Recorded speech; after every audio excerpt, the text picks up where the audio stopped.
And the venue is Merit House, Maitama, Abuja. The time is 3 p.m. A coastal bus will be available to convey all members from the Honorable Speaker's car park at 2 p.m. Let us support our colleagues. Thank you very much. This book is a new book, a first of its kind, and so many people are interested in starting a recycling company. This book will provide a guide, and is an expert in that field. I encourage you to attend because I also hope to be there.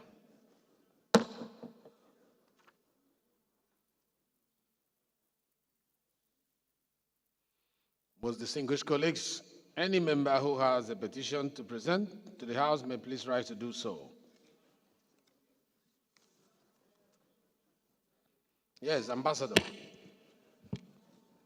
Mr. Speaker, distinguished honorable colleagues, I am Honorable Murphy Osaro Omonruyi, representing the entire people of Ego Ikpebaka Federal Constituency.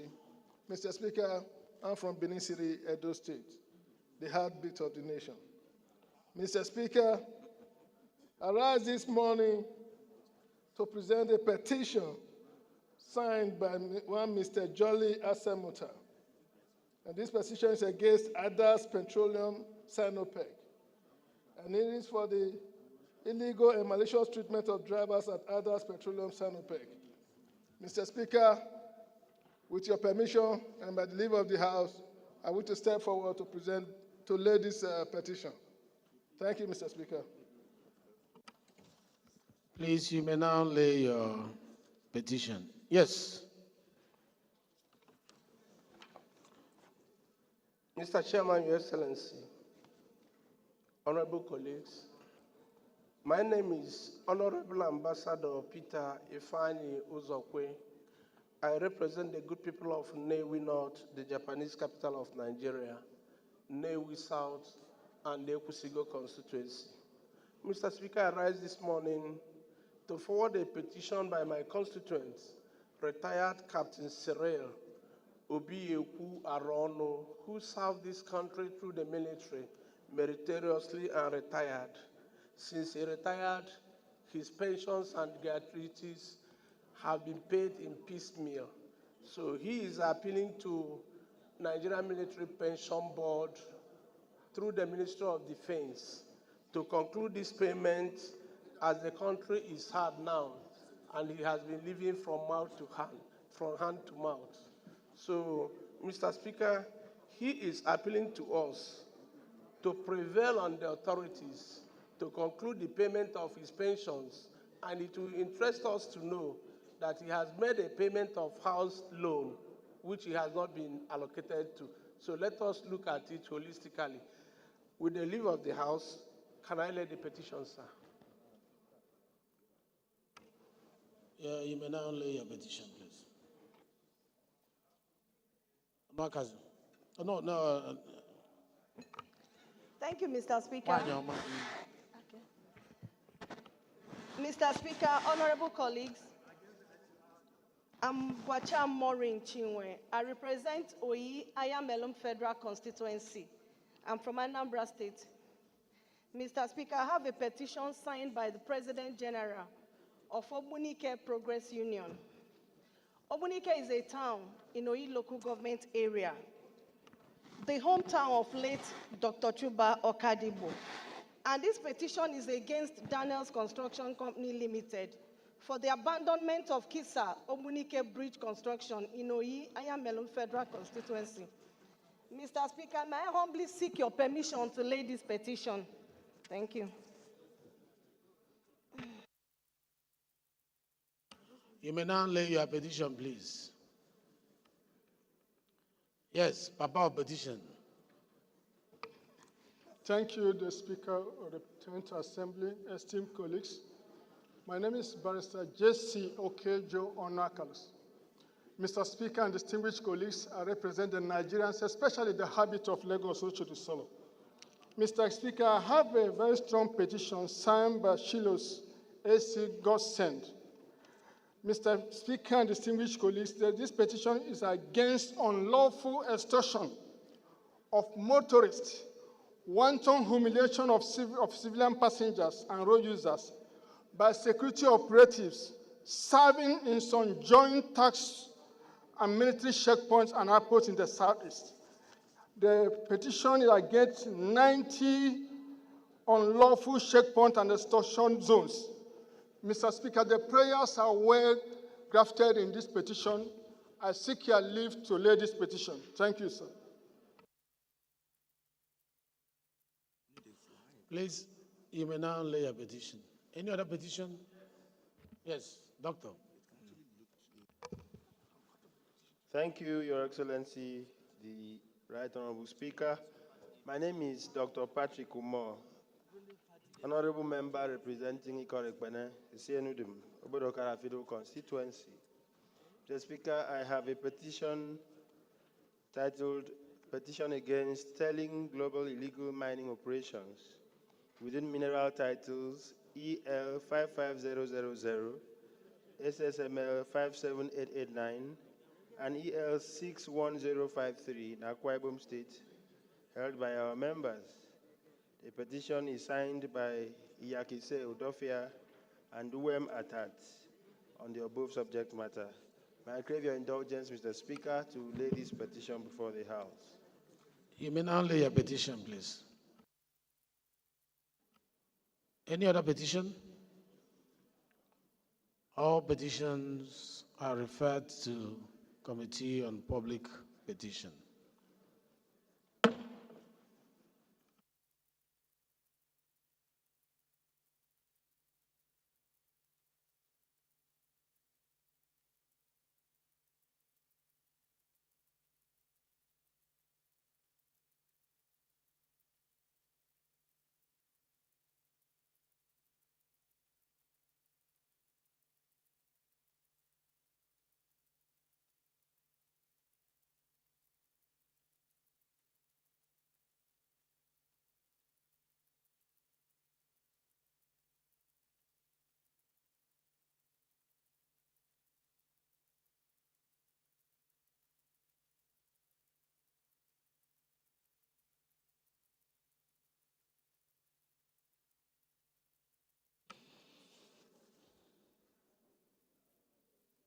Honorable colleagues, any member who has a matter of urgent public importance must please rise to do so.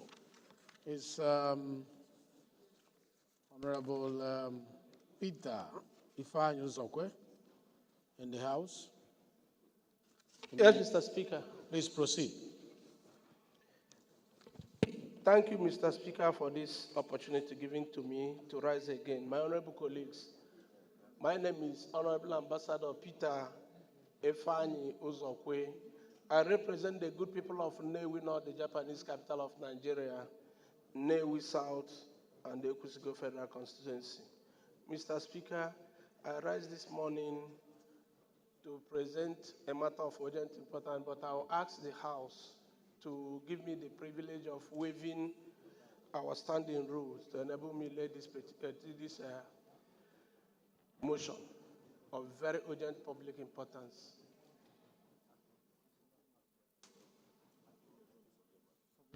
Any seconder to the first leg of the motion?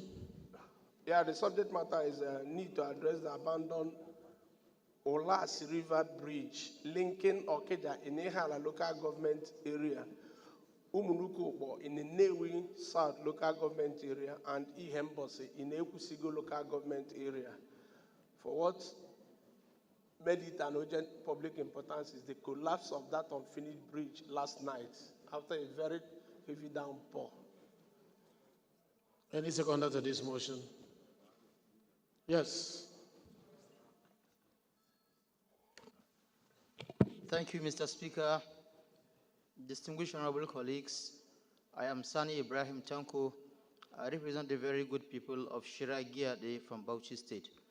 Mr. Speaker, I rise to second the first leg of this motion. I so second. Those in support of this motion say aye. Those against say nay. The ayes have it. The second leg of the motion, any seconder to it? Let's come this way. Any seconder? Yes, madam. Akume.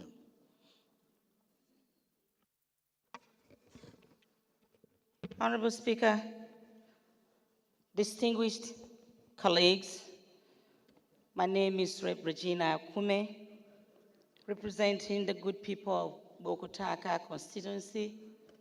I'm from Benue State. I rise this morning to second the motion moved by my colleague. I so second. Thank you. Those in support of this motion say aye. Those against say nay. The ayes have it. The floor is yours, please. My honorable colleagues, I am indebted to all this your support, and my people will know about it. The House knows that the wooden bridge, which has served the community for decades, collapsed in 2010. Through the National Assembly Special Intervention, contract of the bridge was awarded to Fodia Construction Company. Unfortunately, the bridge, which is about 65% completion, has been abandoned since the past 10 years. The road, which serves as critical route for transportation, connecting agrarian communities, promoting economic activities within the area, is completely cut off. The House also knows that the abandonment of the bridge, which is nearly completion as it was then, was now a threat with severe erosion menace. Cognizance of the fact that if the erosion is not controlled, the water properly channeled, not only that the previous efforts and millions of naira already sunk into the project will amount to nothing. In addition, it will threaten the life and properties of residents in the nearby communities, as well as the agricultural products from those communities reputed as food baskets in the heart of Igbo land. Worried that the surrounding communities are host to schools, farms, markets, healthcare facilities, the continued abandonment of the project will significantly increase the hardship and slow down economic activities of the citizenry in the 3 local government areas that now resort to makeshift boats and other precarious means to move goods and services, especially foodstuffs, across the Olas River on a daily basis.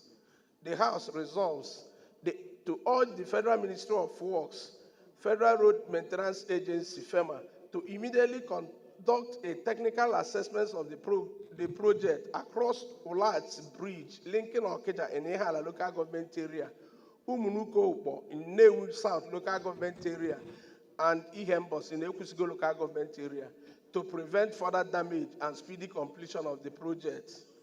2, the House mandates the House Committee on Works and House Committee on FEMA to make adequate provision for the completion of the bridge linking Ihala local government area, Ekusigo, and the New South local government area in 2025 budget appropriations. Thank you, Mr. Speaker, for this audience, and my people will be grateful to you for taking action on this. I so move, Mr. Speaker. Thank you. Yes. Thank you, Mr. Speaker, distinguished colleagues. My name is Right Honorable Dennis Ida Hosa. I represent Ovia Federal Constituency, Mr. Speaker, distinguished colleague. I'm from Edo State. I rise to second this motion, ably moved by my colleague. I so second. Thank you very much. I think it's a straightforward motion. I'll just put the question. Those in support of this motion say aye. Those against say nay. The ayes have it. This motion is referred to Committee on Works as well as Committee on FEMA. It's Honorable Patrick Umor in the House. Please rise to move here, matter of urgent public importance. Thank you, Your Excellency, the Right Honorable Benjamin Kalu, CON. My name is Dr. Patrick Umor. I represent Ikorekwene, Esienudim, Oborokara Federal Constituency. I rise to move a motion on the urgent need to stop the extortion, inhumane treatment, and hardship inflicted on the people of Ukana West 1, a Esienudim local government area of Akwa Ibom State, by the Joint Task Force team.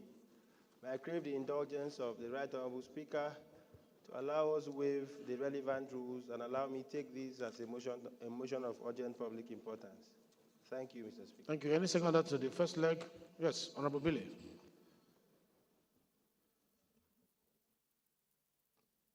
Thank you, Right Honorable Speaker.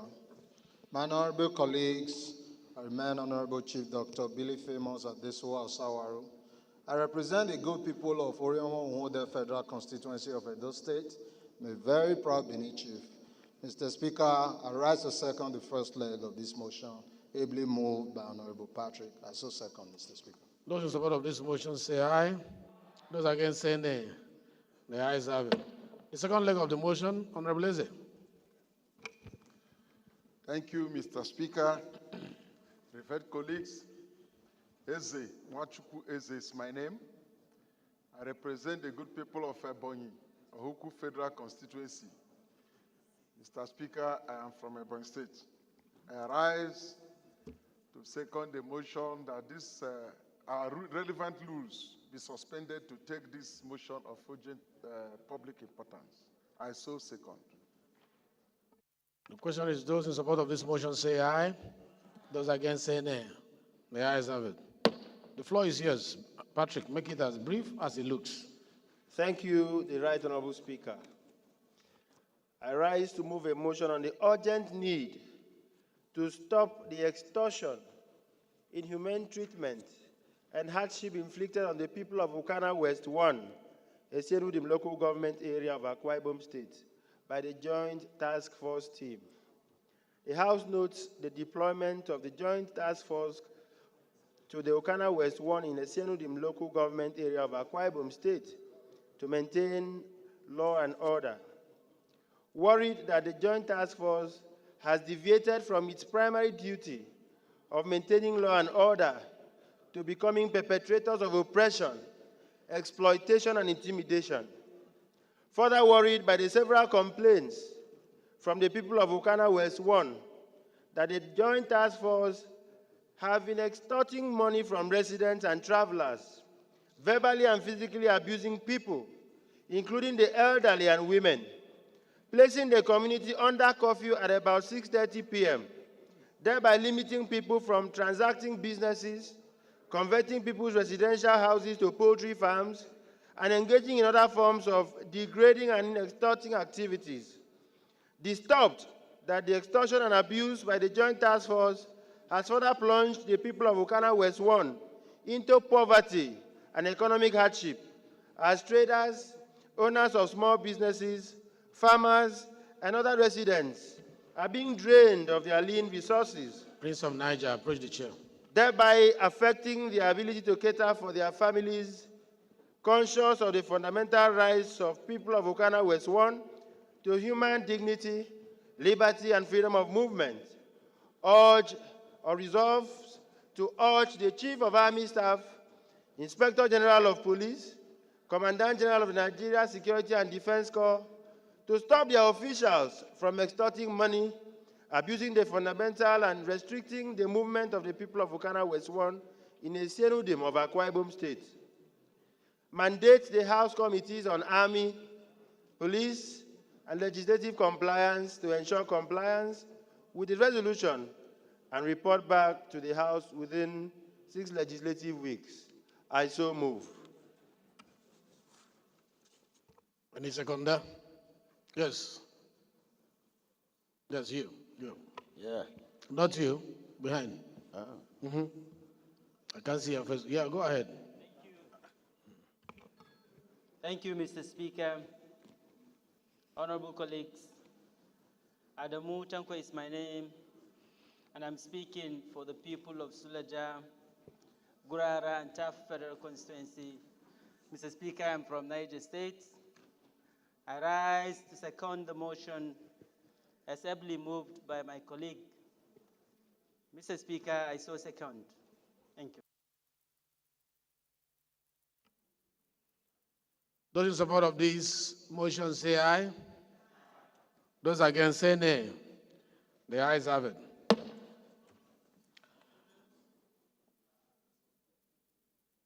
This motion is referred to Committee on Army, Police, and Legislative Compliance.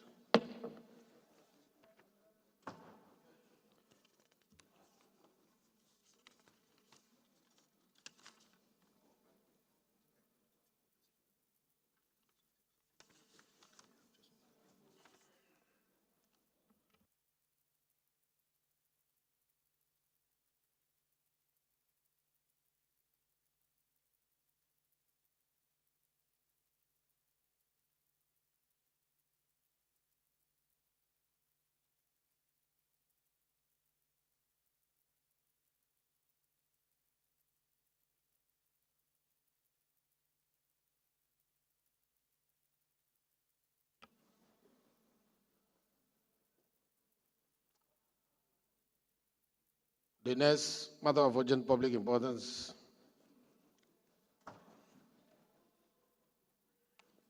to be presented is from the Prince of Niger. The floor is yours. Thank you, Mr. Speaker. Honorable colleagues, my name is Honorable Said Musa Abdullahi. I represent the people of Bida Bakokacha Federal Constituency. Mr. Speaker, I'm from Niger State. Mr. Speaker, I rise on behalf of the members of the House of Reps from Niger State to draw the attention of this esteemed House to the urgent need to address the persistent gridlock around Maji Junction in Suleja local government area of Niger State, being a critical transit point connecting the north and the southern part of the country, and also a major artery access route to the FCT from Niger State and most southwestern states. Mr. Speaker, honorable colleagues, this gridlock is not merely an inconvenience. It poses a direct threat to lives, our economy, and the livelihoods of our citizens. Consequently, I crave the indulgence of the House to set aside our rules and consider the matter urgent enough to be heard under Order 8, Group 5. I so submit, Mr. Speaker. Any seconder to this? This way.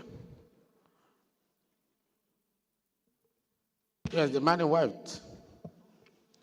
Mr. Speaker, honorable colleagues, my name is Architect Larry Okwola. I represent the wonderful people of Surulere 2 Federal Constituency. I'm from Lagos State. Mr. Speaker, I ably support the motion that it should be read immediately. I so support, Mr. Speaker. Thank you.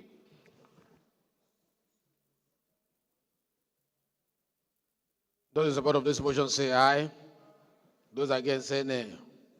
The ayes have it. The second leg of the motion. Let's hear from you. Thank you, Mr. Speaker. Modibo Musa Ismail is my name, representing Shiroro Rafi Muya Federal Constituency. Mr. Speaker, I'm from Niger State.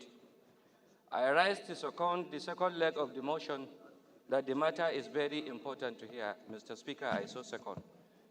Thank you very much. Those in support of this motion say aye. Those in support of this motion say aye. Those against say nay. The ayes have it. The floor is yours. Please make it as brief as possible. It's too long. Mr. Speaker. Bridget. The House notes that for the past 6 days, an unprecedented 18-kilometer gridlock between Lambata and Suleja has crippled the flow of traffic on Suleja-Lambata-Bida Highway in Niger State, holding vehicles, tankers, lorries, trucks, and trailers and motorists hostage. Also note that this road is one of the busiest and most critical federal highways in the nation, connecting and facilitating the movement of people, goods, and services, including essential and perishable items between northern and western states. Informed that the gridlock is caused by some major potholes along Maji to Diko Junction, a key artery to the nation's capital city, Abuja. Further informed that in the light of this situation, small vehicles on emergency journeys have been compelled to take alternative bushy routes via Izom to Suleja, a route fraught with security threats. Worried that the current situation has resulted in huge losses in valuable man-hours, impacted negatively on perishable goods, especially agricultural produce, posing severe implications on the economy of the nation, and has also heightened the risk of accident, and has made the area prone to criminal activities, thereby compromising the safety of commuters and residents alike. Also worried that road users have been subjected to hunger, poor health condition, and untold hardship due to their inability to access quality food, healthcare, and transport themselves and goods effectively. Disturbed that reports from credible sources indicated that a corpse was discovered abandoned along this alternative route yesterday. Also disturbed that this ugly situation poses a serious threat to national security and the well-being of Nigerian citizens. Acknowledge that the federal government awarded the contract for the reconstruction and dualization of the first phase of this vital road since 2010, and the second phase in 2015, but even efforts to provide alternative funding through the Presidential Tax Credit Scheme has not yielded the desired result, as the pace of work has been alarmingly slow. The House therefore resolves to urgently call on the Federal Ministry of Works, Federal Road Maintenance Agency, FEMA, Federal Road Safety Corps to immediately deploy personnel and resources to complement the efforts of Niger State government, which has so far constituted a task force to alleviate the situation and restore free flow of traffic. Direct the Ministry of Works to conduct an emergency assessment of the condition of the road, engage the contractor handling the project to ascertain reasons for delaying execution in a bid to provide long-term solutions to prevent future occurrences. Mandate the Ministry of Works to collaborate with relevant stakeholders, including Niger State government, security agencies, and transport unions to ensure sustained, effective traffic management. Mandate the House Committee on Works and Legislative Compliance to ensure compliance. I so submit, Mr. Speaker. Thank you.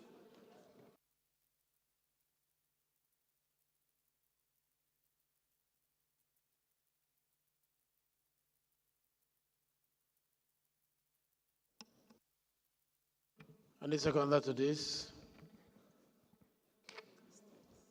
Let's go behind the man on red cap. You.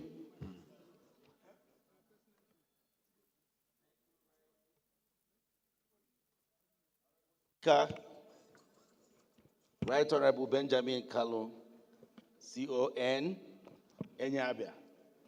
Honorable colleagues, my name is Honorable Engineer Dominic Ifeanyi Chukwuokafo, and I represent the very hardworking people of Agata Federal constituency, including the performing and solution governor, Professor Chukwumacha Soludo. I rise this morning to second this motion. I hereby second. Thank you very much. Those in support of this motion say aye. Those against say nay. The ayes have it. Second leg of the motion. Yes.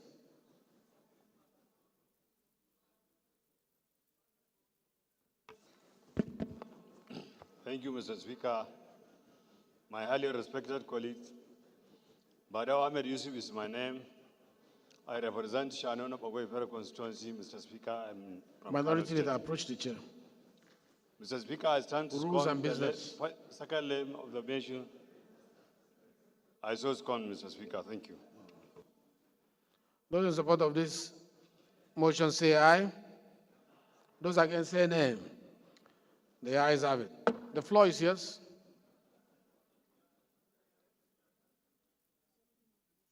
Oh, really?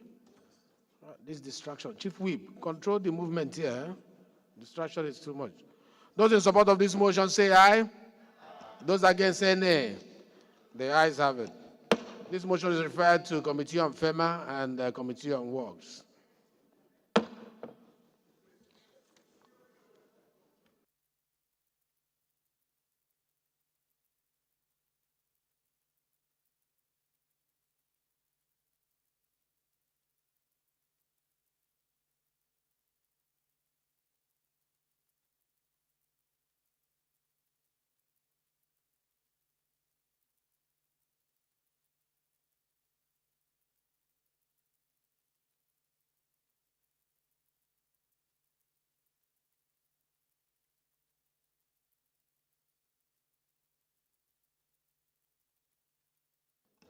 Honorable Queen.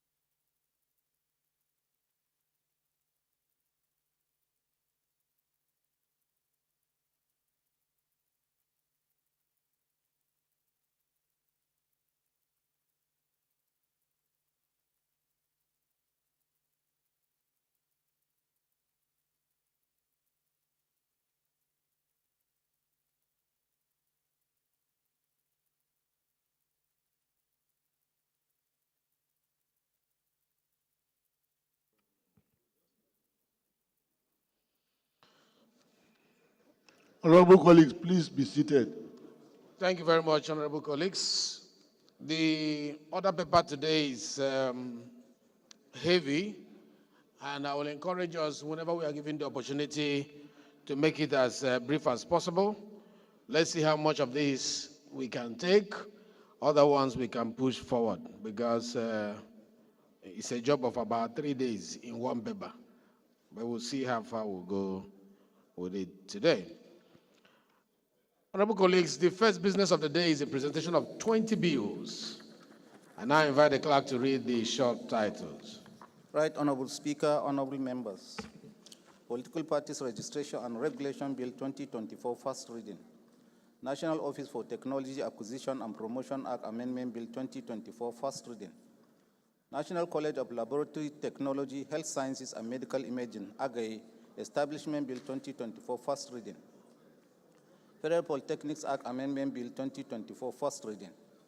Federal College of Entrepreneurship and Skills Acquisition, Rumo Kenny, River State Establishment Bill 2024, first reading. Federal University of Science and Technology, Rukoku, River State Establishment Bill 2024, first reading. Federal University of Oil and Gas Technology, Iba Obeli, River State Establishment Bill 2024, first reading. Constitution of the Federal Republic of Nigeria 1999, 6 Alteration Bill 2024, first reading. Nigerian Extractive Industries Transparency Initiative Amendment Bill 2024, first reading. Constitution of the Federal Republic of Nigeria 1999, 6 Alteration Bill 2024, first reading. Constitution of the Federal Republic of Nigeria 1999, 6 Alteration Bill 2024, first reading. Constitution of the Federal Republic of Nigeria 1999, 6 Alteration Bill 2024, first reading. National Rice Production, Processing and Research Institute, Aji Igbo Eze, Enugu State Establishment Bill 2024, first reading. Federal Universities of Agriculture Act Amendment Bill 2024, first reading. National Office for Technology Acquisition and Promotion Act Amendment Bill 2024, first reading.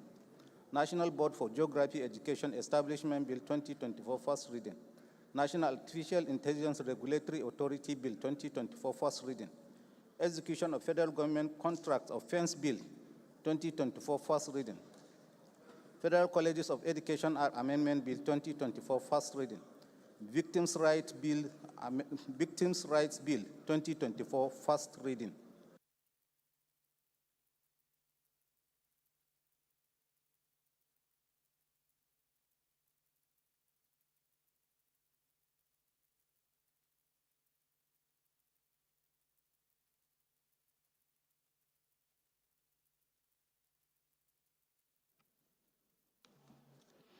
Most distinguished colleagues, the second business of the day is presentation of report of the Conference Committee on the bill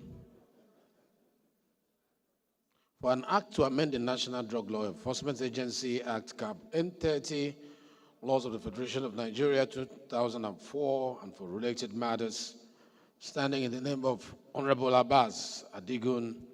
Honorable Adigun is invited to present the reports. Honorable Adigun in the House.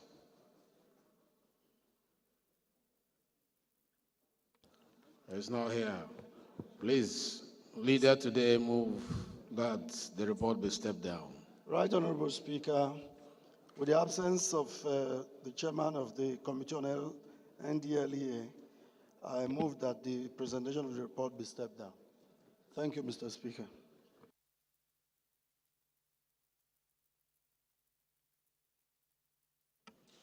Presentation of report stepped down by the leave of the House. The third business of the day is presentation of reports of the Committee on Corporate Social Responsibility on the bill for an act to regulate corporate social responsibility in Nigeria and for related matters, standing in the name of Honorable Obi Lillian Orogo. Honorable members will recall that the bill was referred to the committee on Wednesday, 8 November 2023. The report is ready for presentation. Honorable Orogo is invited to present the report, if she's here. Thank you, Mr. Speaker. Honorable colleagues, my name is Honorable Professor Lillian Orobu. I represent the good people of Oka North and South Federal Constituency. Mr. Speaker, I'm from Anambra State. Mr. Speaker, recall that... Chairman rules, approach the chair. Mr. Speaker, recall that the bill for an act to regulate corporate social responsibility in Nigeria and other related matters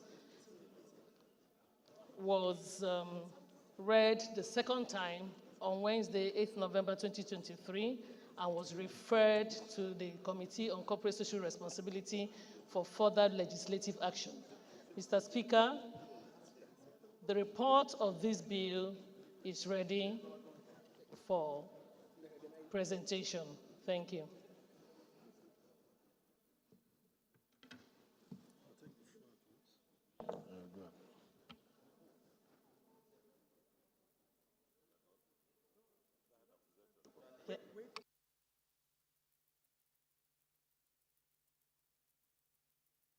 Any seconder to that bill? To that motion, please? Any seconder? A member from that committee? A member from that committee? The man with the red cap behind, yes. Mr. Speaker, distinguished honorable colleagues, my name is Barrister Mohammed Bello Shehu, representing the people of Fege Federal Constituency. I'm from Kano State. Mr. Speaker, I rise to second the motion as ably moved by my chairman, Professor Lillian. I so second, Mr. Chairman. Thank you, Mr. Speaker. Those in support of this motion say aye. Those against say nay. The ayes have it. You may now lay the report, please.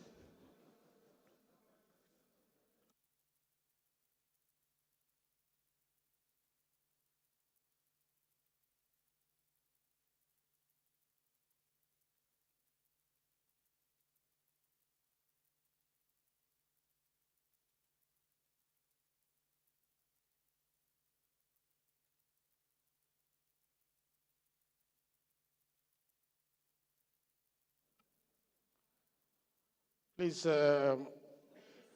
Honorable Sada Soli, you are promoted to the position of a House leader today. Leader pro tempore. Honorable colleagues, the first order of the day is the third reading of a bill for an act to establish the Nigerian content in programs, contracts, science, engineering, technology, and innovation, and its council for planning and execution of projects, promotion of Nigerian content in programs, contracts, science, engineering, technology, innovation, and monitoring, evaluation, engineer, and oversight for related matters.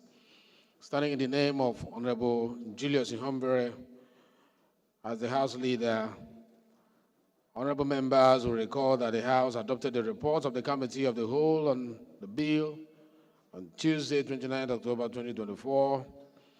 I will not invite him to move that the bill be read the third time.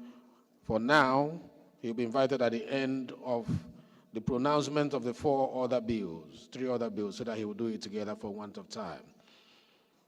Honorable colleagues, the second order of the day is the third reading of a bill for an act to upgrade the College of Health Sciences and Technology, Tafe, Zamfara State, to Federal University of Health, Science and Technology, Tafe, Zamfara State, to provide full-time courses in health sciences, technology, and other fields of study and produce high-quality medical professionals with broad knowledge, skills, and values, strengthen institutional capacity for disease control and surveillance, as well as bridging the gap in the medical research, and make provision for the general administration of the university and for related matters. Standing in the name of the House Leader, honorable members will recall that the House adopted a report of the Committee of the Whole on the bill on Tuesday, 29 October 2024.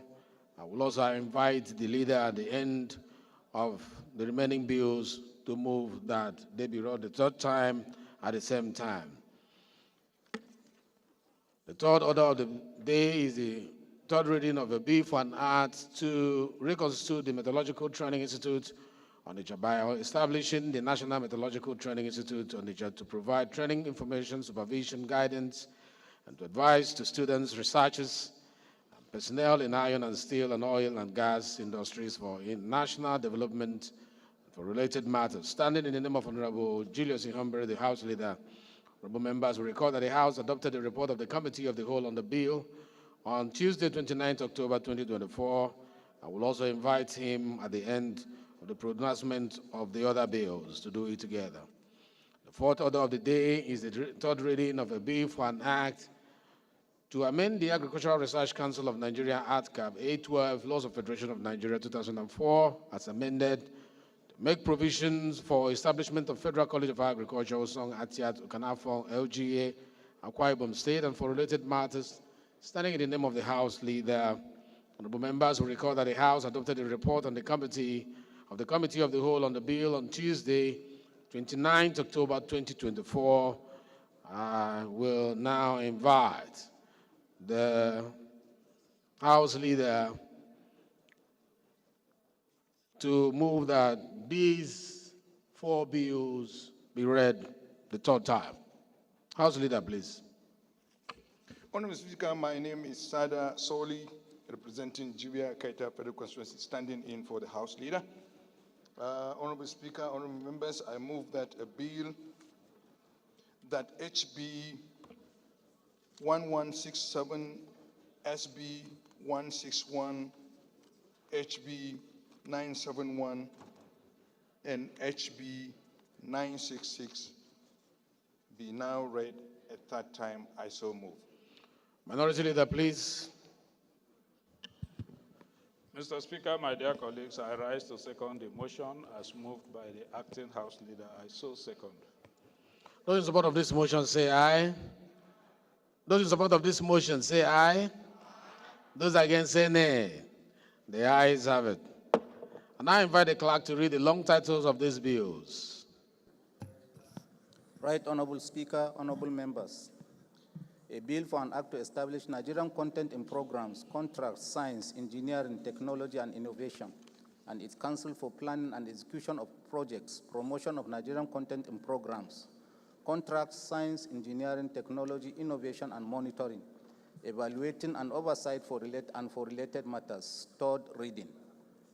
A bill for an act to upgrade the College of Health Sciences and Technologies, Affairs, Zamfara State, to Federal University of Health Sciences and Technologies, Affairs, Zamfara State, to provide full-time courses in health sciences and technology and other fields of study and produce high-quality medical professionals with broad knowledge, skills, and value, strengthening institutional capacity for disease control and surveillance, as well as bridging the gap in medical research and make provision for the general administration of the university and for related matters.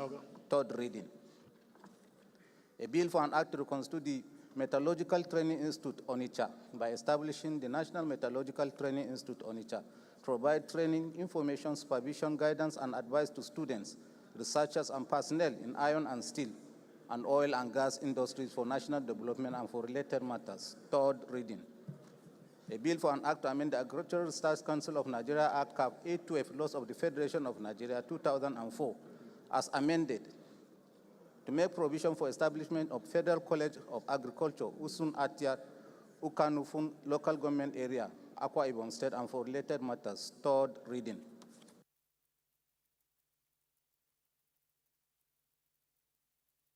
Most distinguished colleagues, HB 1167 read the third time and passed. Most distinguished colleagues, SB 161 read the third time and passed.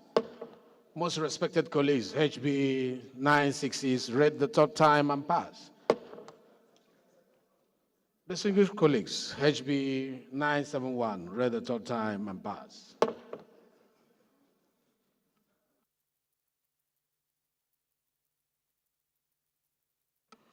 Most distinguished colleagues, the fifth order of the day is the commencement of debate on the general principles of a bill for an act to provide guidelines for the payment of judgment debt owed by the federal government and its agency and for related matters, standing in the name of Honorable Miriam Onoaha. Honorable members will recall that the bill was read the first time on Thursday, 27 July 2024. And I invite Princess Miriam Onoaha to move that the bill be now read the second time.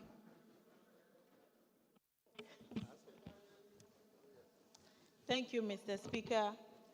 Distinguished honorable colleagues, my name is Honorable Miriam Odinaka Onoaha.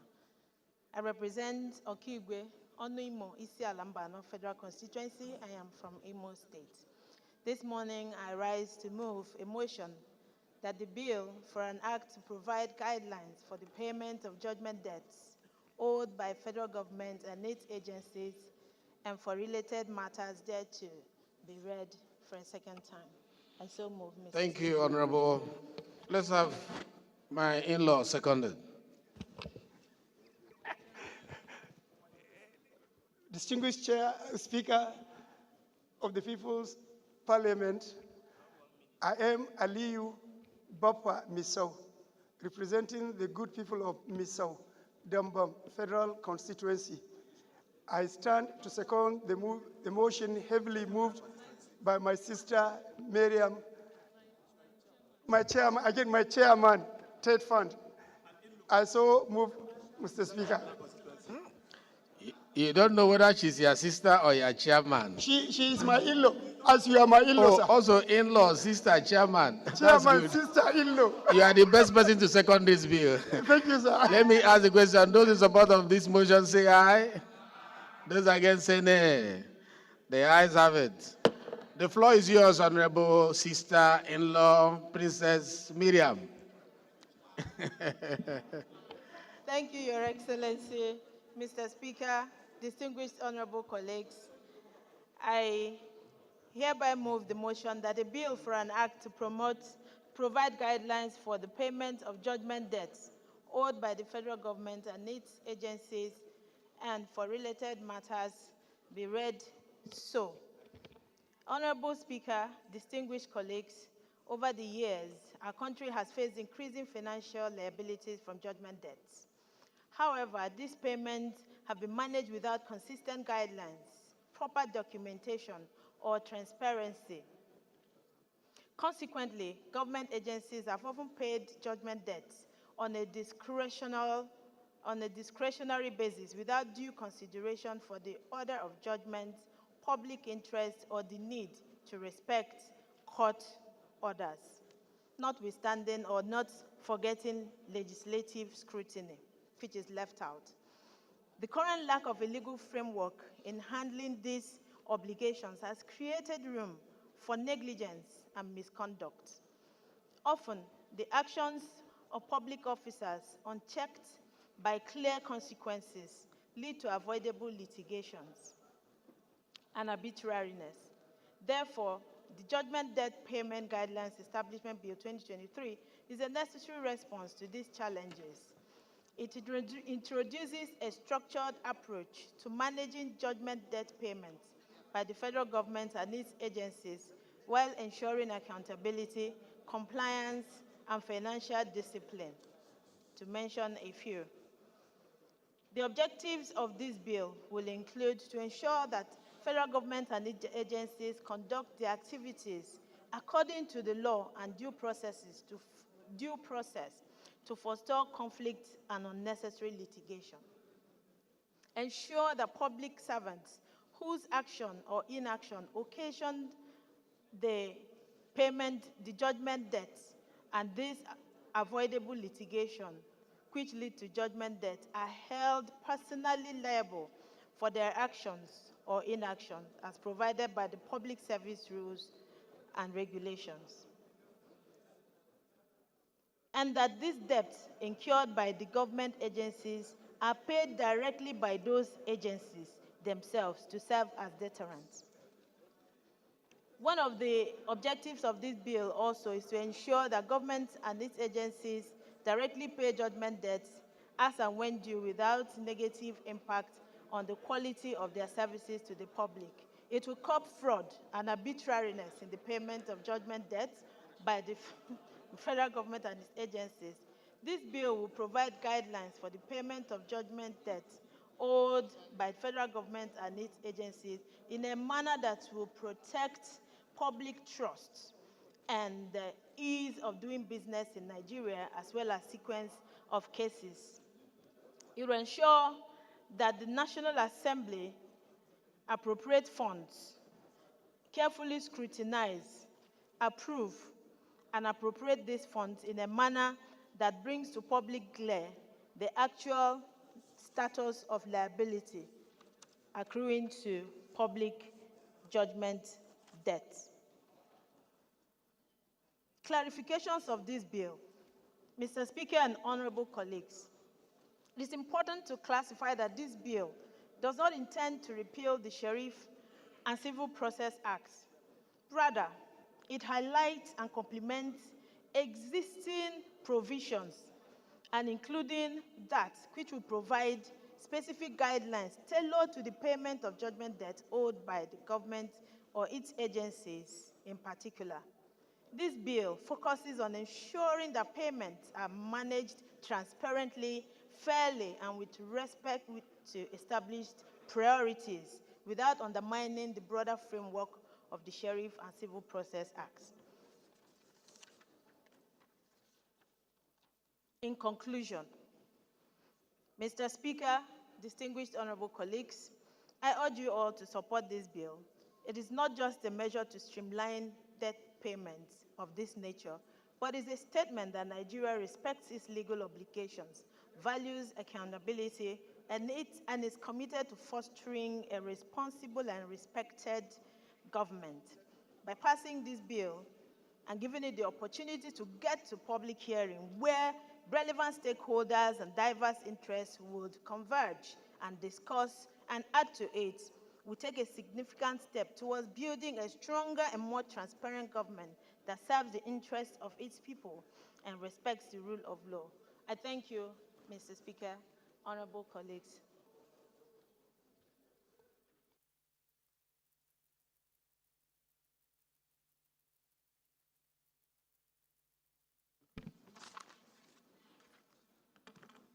Any seconder to this motion? Yes, madam. Thank you, Mr. Speaker. My honorable colleagues, I am Blessing Chigeru Amade, representing the good people of Port Harcourt Federal Constituency and Ikore Woman. I hereby stand to second the motion ably moved by my sister Miriam, and to add that her name, honor is not properly spelled. It should be corrected. I so second. This is a straightforward bill. Those in support of this. Okay, the seconding has been done. You want an amendment?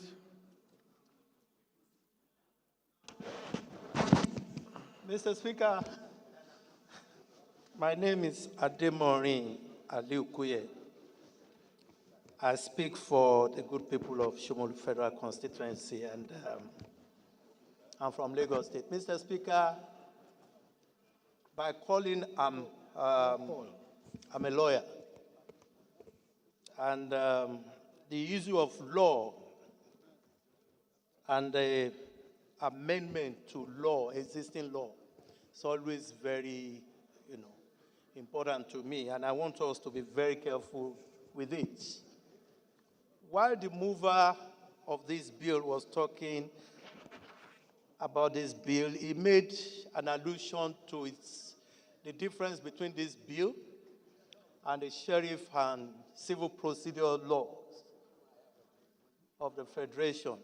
And unfortunately, sir, that clarification is not well done. So I would need more clarification on it, the difference between this, so that it does not become superfluous, so that it's not the same thing that the Sheriff and Civil Processes law has done that this bill seeks to do.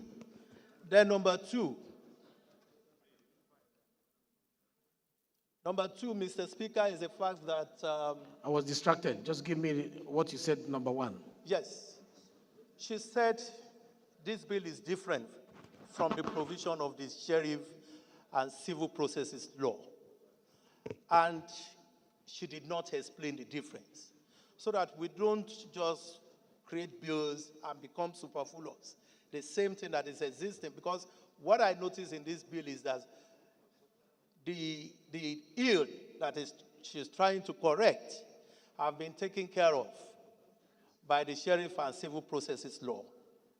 Then number two is the fact that she mentioned that there will be personal liability for officers.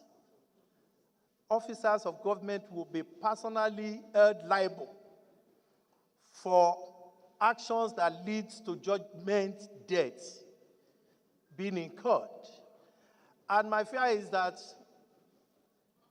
if an officer enters into an agreement on behalf of the government today and he leaves service and is not there to push it further, and another officer comes and the action of that subsequent officers leads to the judgment death, who is going to be held liable? So we need to be careful so that it does not haunt us too here. That's my position, Mr. We need clarification on all of that from the mover before we go ahead, sir. Liability of the officer in charge. When does it start and when does it end? Where does it start? Where does it end? Do you have copies of this bill? No, I don't. Unfortunately, we don't have it. Okay, I will give the right of reply to, you want to speak first before? Okay, let's hear you, please. Thank you, Mr. Speaker, my very respected colleagues. My name is Right Honorable Gariwe Iduma Enwo. I speak for the good people of Afikpo and Eda Federal Constituency. I'm from Ebonyi State. Mr. Speaker, I just want to state that where we are now, the second reading of the bill is about the general principles of the bill. It is very difficult for us to get all the details. So I will suggest that since we still have the committee stage where this matter will come before both people from the Ministry of Justice and all of that, we should allow it get through so that at that period of public hearing, much more will be said of this bill so that we don't kill a bill that has potential at this stage.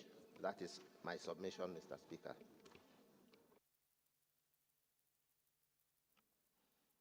Okay. Yes, behind. Thank you, Mr. Speaker. My name is Honorable Kaleja Adeboye Paul, PhD. I represent the good people of Ajeromi Federal Constituency. My position is that why the issues raised by my dear colleague, Honorable Kuye, is necessary to be examined so that we do not run into trouble. But also, I feel that when a bill of this nature comes, particularly a bill that we're all aware that is life, it's life because there are so many judgments that have not been fulfilled by the organizations or institutions. It shows that we have a problem with this issue. I would have loved that Honorable Kuye, who is a learned person, why some of us are lettered, should also avail us his position based on the law and advise us.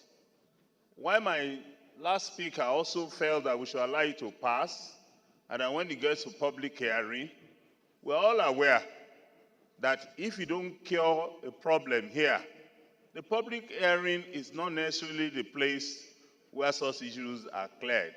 So I think we better look at it so that we don't, and like Honorable Kuye said, if an officer leaves a position and is no longer there, who takes liability? And the speaker also asked, where does the liability of an officer begin? Where does it last? It shows that this bill is calling for attention, and we need to be very careful. Thank you, sir. Let me correct you. I didn't ask that question. I asked him to clarify whether what he was saying was the determination of the extent of liability, the commencement and the end of it, for him to clarify, not that I was questioning the bill on those grounds. Let us have Jaha. Then two more people, and then we'll round up on this. We'll give our right of reply. So my own is simple. I'm a Jaha Baba Chibok Dambo Goza Federal Constituency. So my concern about this bill is it shouldn't be terminated at this level, since it's going to be referred to the appropriate committee and public hearing is going to hold where experts stakeholders, and all the resource persons will be allowed to make submission of memos for presentation so that we, in one way or the other, prevent throwing a bathwater along with the baby.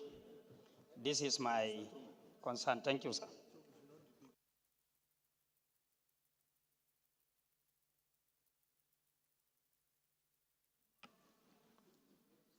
Yes. Not you, Chinedu. After him, you, and then Miriam. Thank you, Mr. Speaker, the Right Honorable Speaker, and distinguished colleagues. Donald Kemekambojogo is my name. I represent the delightful people of Ilaje, the federal constituency. I'm a uniquely German from Ondo State. Mr. Speaker, honorable colleagues, this is a very critical bill that has come to the floor of this House. As critical as it is, it also requires very, very serious scrutiny. But that scrutiny does not end here. There are layers of scrutiny that this bill will definitely be subjected to.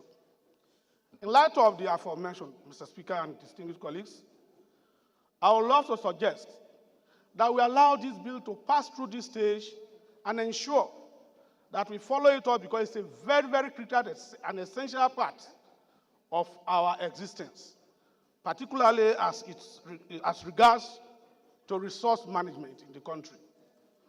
Therefore, Mr. Speaker may decide to rule that this bill should pass through with the support of the House, should pass through this stage so that the committee will also look at it critically and for the public to also examine it patriotically for the good of Nigerians. Mr. Speaker and colleagues, I thank you so much. Thank you, Honorable Chinedu. Thank you, Mr. Speaker, honorable colleagues. I'm Right Honorable Comrade Chinedu Owen. I represent Iko as Asa Federal Constituency. Mr. Speaker, I'm from Ebonyi State. Mr. Speaker, I rise to support this bill. This bill to provide a guideline for the payment of debt, judge debt management. Mr. Speaker, this bill will help to provide more revenue to Nigeria. It will help to give more trust to any investors, and it will make accountability to all the agencies to make sure that already provided a guideline in any agency that entering any agreement of having anything to do with outsiders should be able to know that such agencies should be held responsible. And it will help us. I support that this bill should be allowed to pass for a second reading. I hereby support.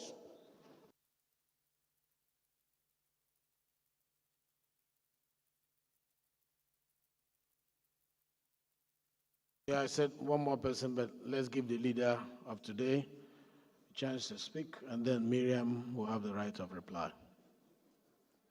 Honorable Faleke, please. I wish Mr. Speaker would extend my tenure more than today, but Mr. Speaker, my name is Honorable Sada Soli Jibia, representing Jibia Kaita Federal Constituency. Mr. Speaker, we are debating this bill with reference to Order 12, 5, 1, and 2 with respect to the general merits and the principles of this bill. One of the principles of this bill is to define guidelines on how judgment fees should be paid in this country. If I can recall, the preponderance of requests for judgment fees in our appropriation over the years has been there. We can go through the Appropriation Act for so many years. There are different requests for monies to be appropriated for payment of judgment fees without any guidelines. And I think this kind of bill is timely. It's not an establishment bill. It's just trying to have a law that will enshrine guidelines bordering how judgment fees are paid in this country, which were non-existent before. So I think it's a good innovation. It will help how judgment fees are paid by government agencies and even individuals. So I think if our colleagues will allow this bill to go through, let it be x-rayed, let it be attended by professionals within the sector. I think it will help how we can determine how judgment fees are paid in this country. Thank you, Mr. Speaker. Right of reply is now yours, Honorable Miriam. Thank you, Mr. Speaker. Once again, my name is Honorable Miriam Onoha, representing Okigwe Onimo, Isi Alamba, North Federal Constituency. I am from Imo State. Thank you for this opportunity of a right of reply. I want to thank my colleagues for their various views, but the essence of this bill is to draw our attention to the lacuna that exists in any previous legislation or the need to strengthen or provide framework to cure a mischief which this bill seeks to expose and cure. My colleague, Honorable Kuye, talks about the liability or personal liability to the officer of government or the administrative officer whose negligence or misconduct brought this judgment debt liability to government. Over time, we have seen that there's a problem, and the need for bills or a law is to check misconduct, negligence, and arbitrariness within the administrative and entire public space. We have seen that over the years, incessant debts accruing to government have been caused by deliberate in-house connivance of administrative officers who may have some sort of interest in that judgment which goes in favor of an interested partner that they are supporting. So we can examine the extent of liability, at what time to draw the attention of that officer to bear. But this bill and the mention of this provision is to deter or make public servants, public officers, sit up to their duties, be more accountable, and be more transparent. And it will promote patriotism as well as deter such connivances which have brought economic loss to Nigeria owing to avoidable payment of judgment debts.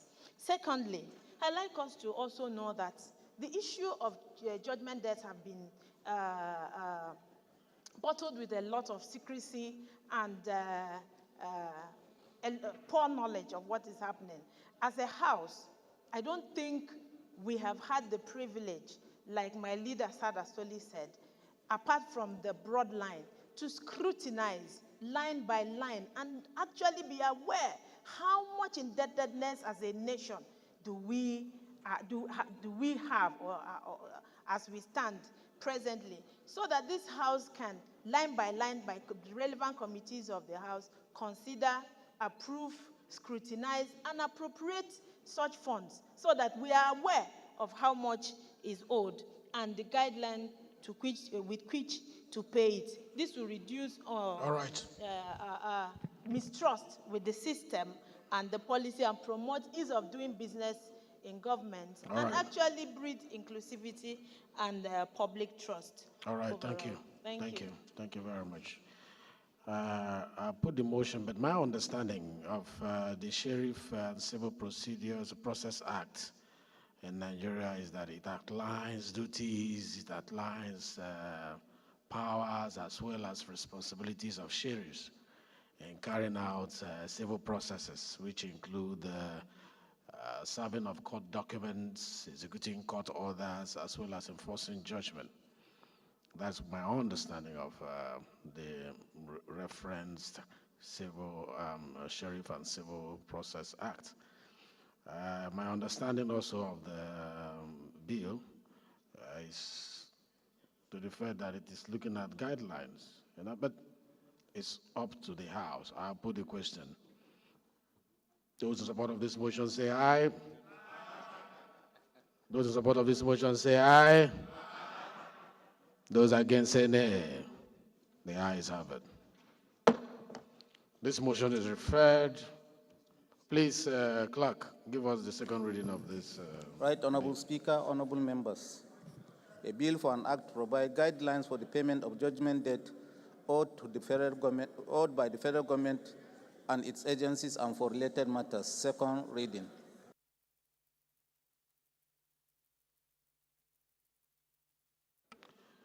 This bill is referred to Committee on Justice. Honorable colleagues, the sixth order of the day is the commencement of debate on the general principles of a bill for an act to prohibit gas flaring, encourage gas utilization, and provide for penalties and remedies for gas flaring violations and for other related matters. Standing in the name of Honorable Babajimi Benson, honorable members will recall that the bill was read the first time on Thursday, 17th October 2024. And I invite Honorable Benson to move that the bill be read a second time. It's not in the House. Please, leader, move that the House do step down this bill. Honorable Speaker, I move that this bill be stepped down. I so move. Mr. Speaker, I rise to second the motion. I so second. Those in support that the bill be stepped down say aye. Those against say nay. The ayes have it. The bill is now stepped down by the leave of the House. Honorable colleagues, the seventh order of the day is the commencement of a debate on the general principle of the bill for an act to amend the Land Use Act, Cap L5, Laws of Federation of Nigeria 2024, to vest all land in the territory of each state solely in the governor of the state and establish the Land Use Allocation Committee for each local government and for related matters. Standing in the name of Honorable Adebayo Olusegun Balogun and 22 other honorable members. Honorable members will recall that the bill was read the first time on Wednesday, 2nd October 2024. I now invite Honorable Balogun to move that the bill be now read a second time.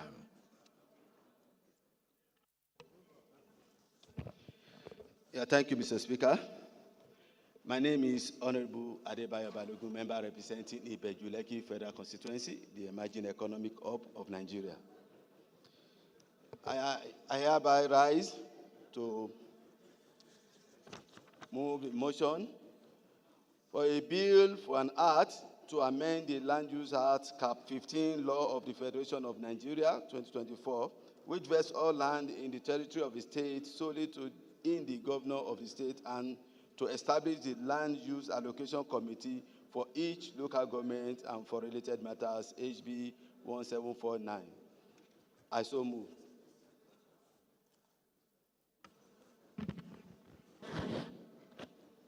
The Major General, let's hear from here.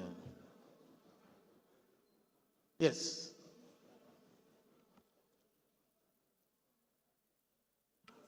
Honorable Balogun, your mic is still on.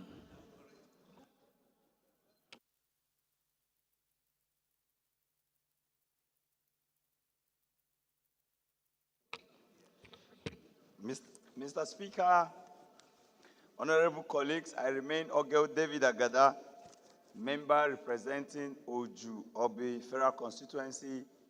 I rise this afternoon to second this motion on a bill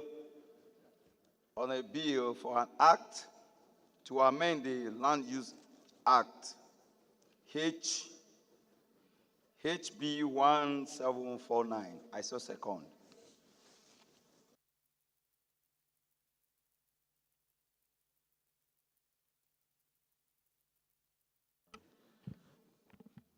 Thank you very much. I put the question. Those in support of this motion say aye.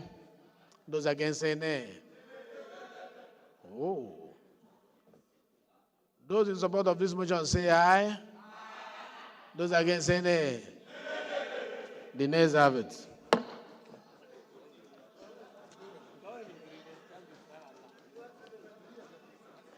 Honorable colleagues, the eighth order of the day is commencement of debate on the general principle of the bill for an act to amend the Federal Medical Centers Act and provide for establishment of Federal Medical Center, Dabata, Kano State, and for related matters.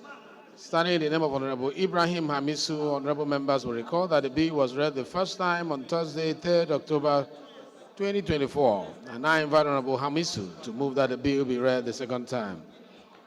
Honorable Jaha, please take up the role of the Chief Whip of the House.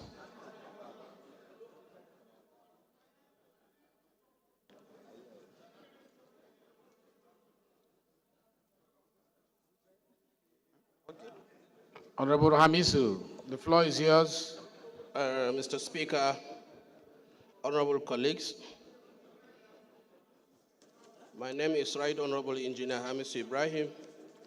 I represent Lambert Makoda Federal Constituency. Mr. Speaker, I am from Kano State.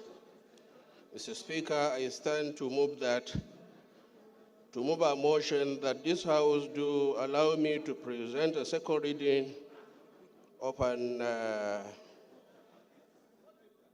act to amend Federal Medical Center to provide for the establishment of Federal Medical Center, Dambata, from Kano State. I beg to second.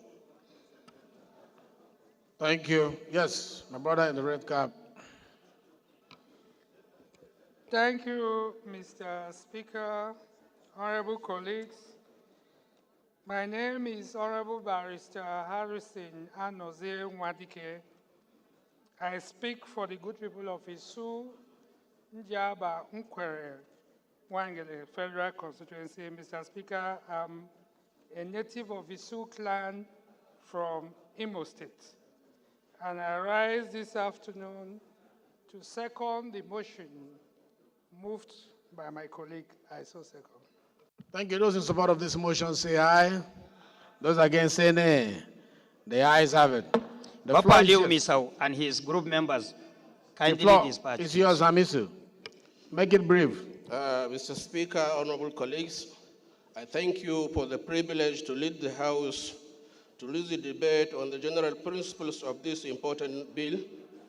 The bill seeks to amend the Federal Medical Center Act of 2023 to establish the Federal Medical Center at Dambata local government of Kano State and to provide primary to tertiary health care services in Dambata and neighboring local government areas and for related matters, HB 495.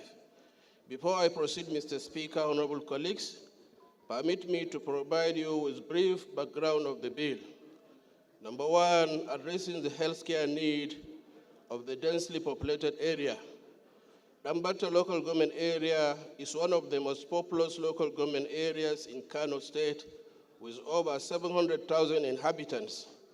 The current healthcare facilities in the area are inadequate to meet the demands of the growing population. Federal Medical Center will therefore provide comprehensive healthcare services for a large number of people, thereby reducing the burden on existing facilities and improving the access to quality healthcare. Number two, reducing maternal and child mortality rates.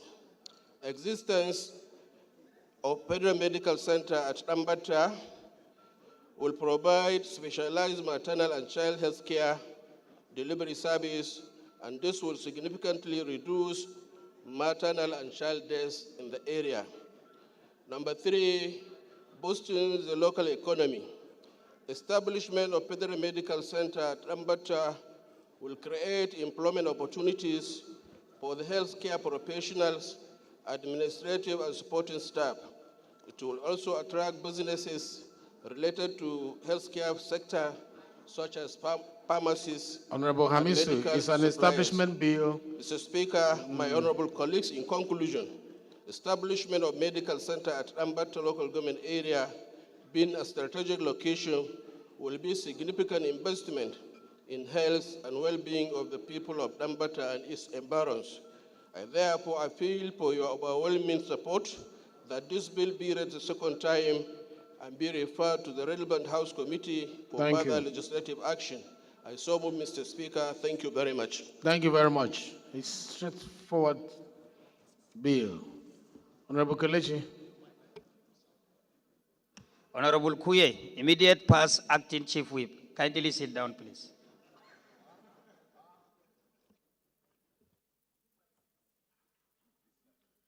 Right, the Honorable Speaker, the respected Speaker. My name is Honorable Kelechi Wogu. I'm from River State, the treasure base of the nation, representing the people of Echi Omoma constituency. I rise to second the motion moved by my colleague. I so second.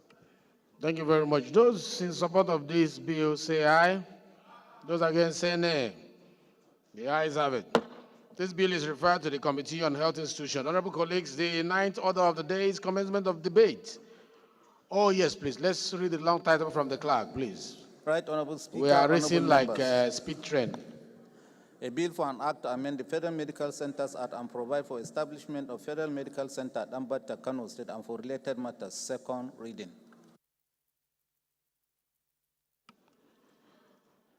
This bill is referred to the Committee on Health Institutions.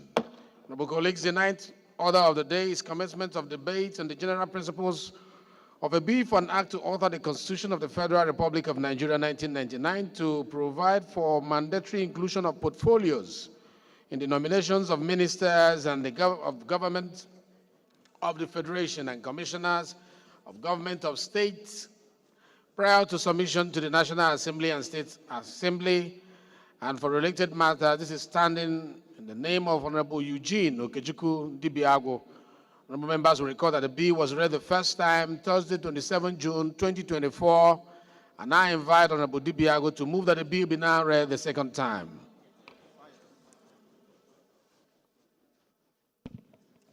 Thank you, Your Excellency, the Right Honorable Speaker, distinguished honorable colleagues.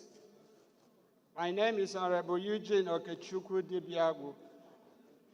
I represent the very good and dependable people of Ohaji, Ebema, Ugut, and Oru West. I'm from Imo State.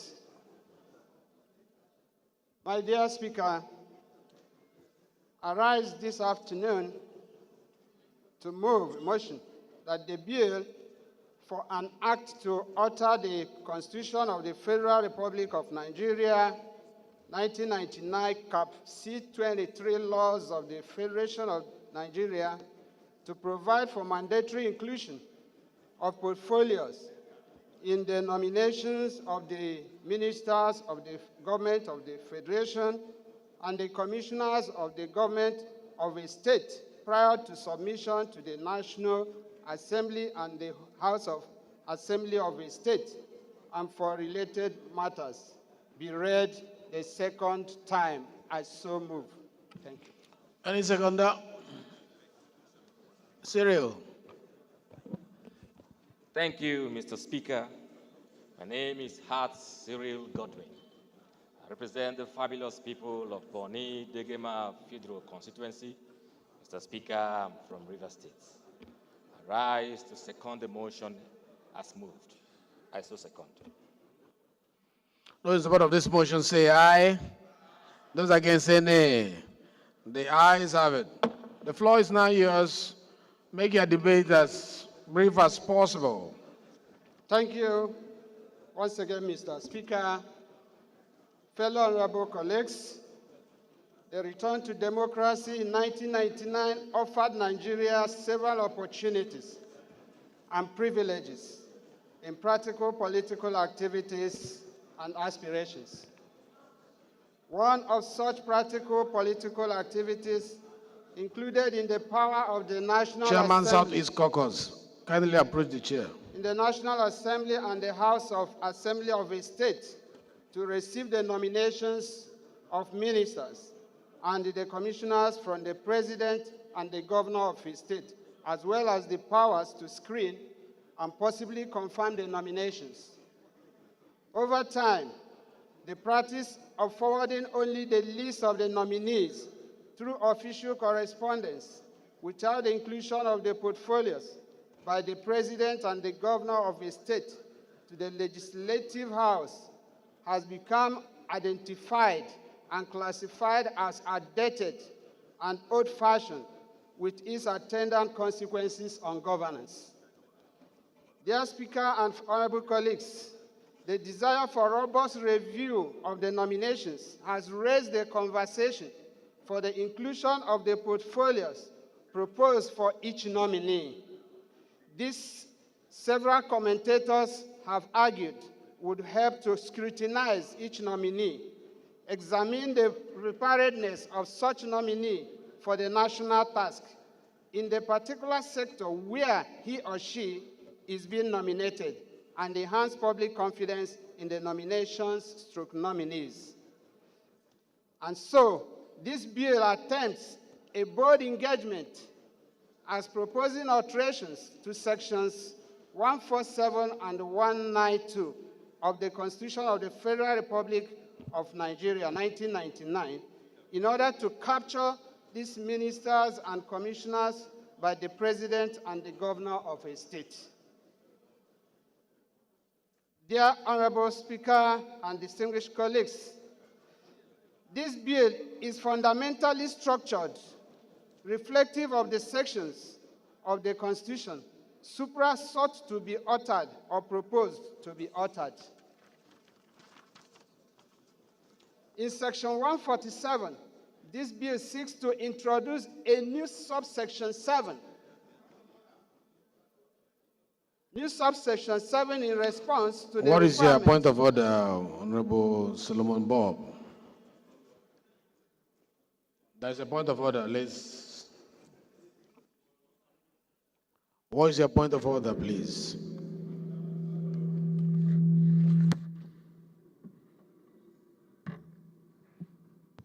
Somebody's mic is on, please.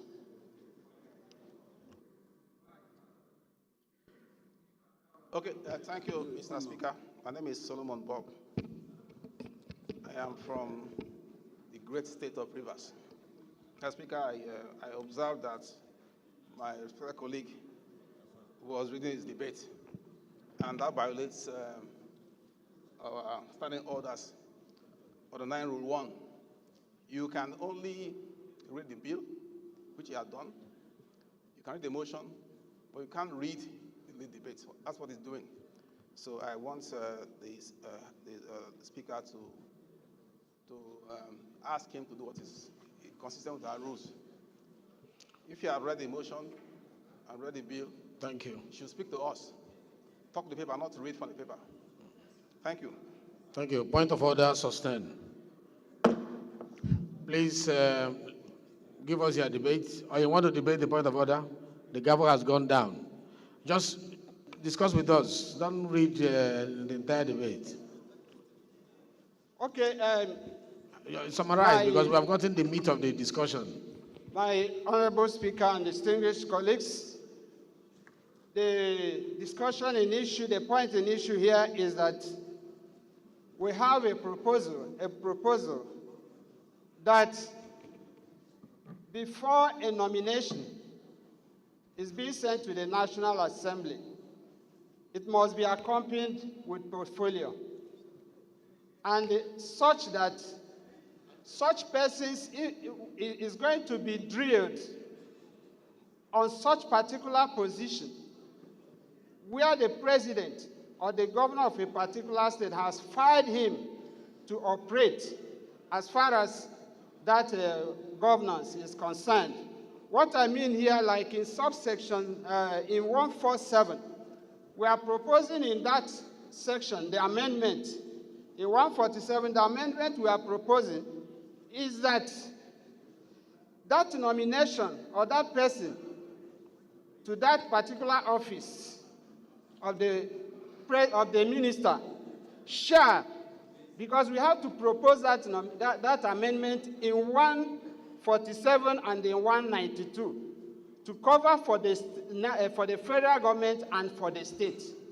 So in that 147 subsection 7, the amendment we are proposing there is that such nomination must be accompanied by the proposed portfolio to be occupied by such nominated person.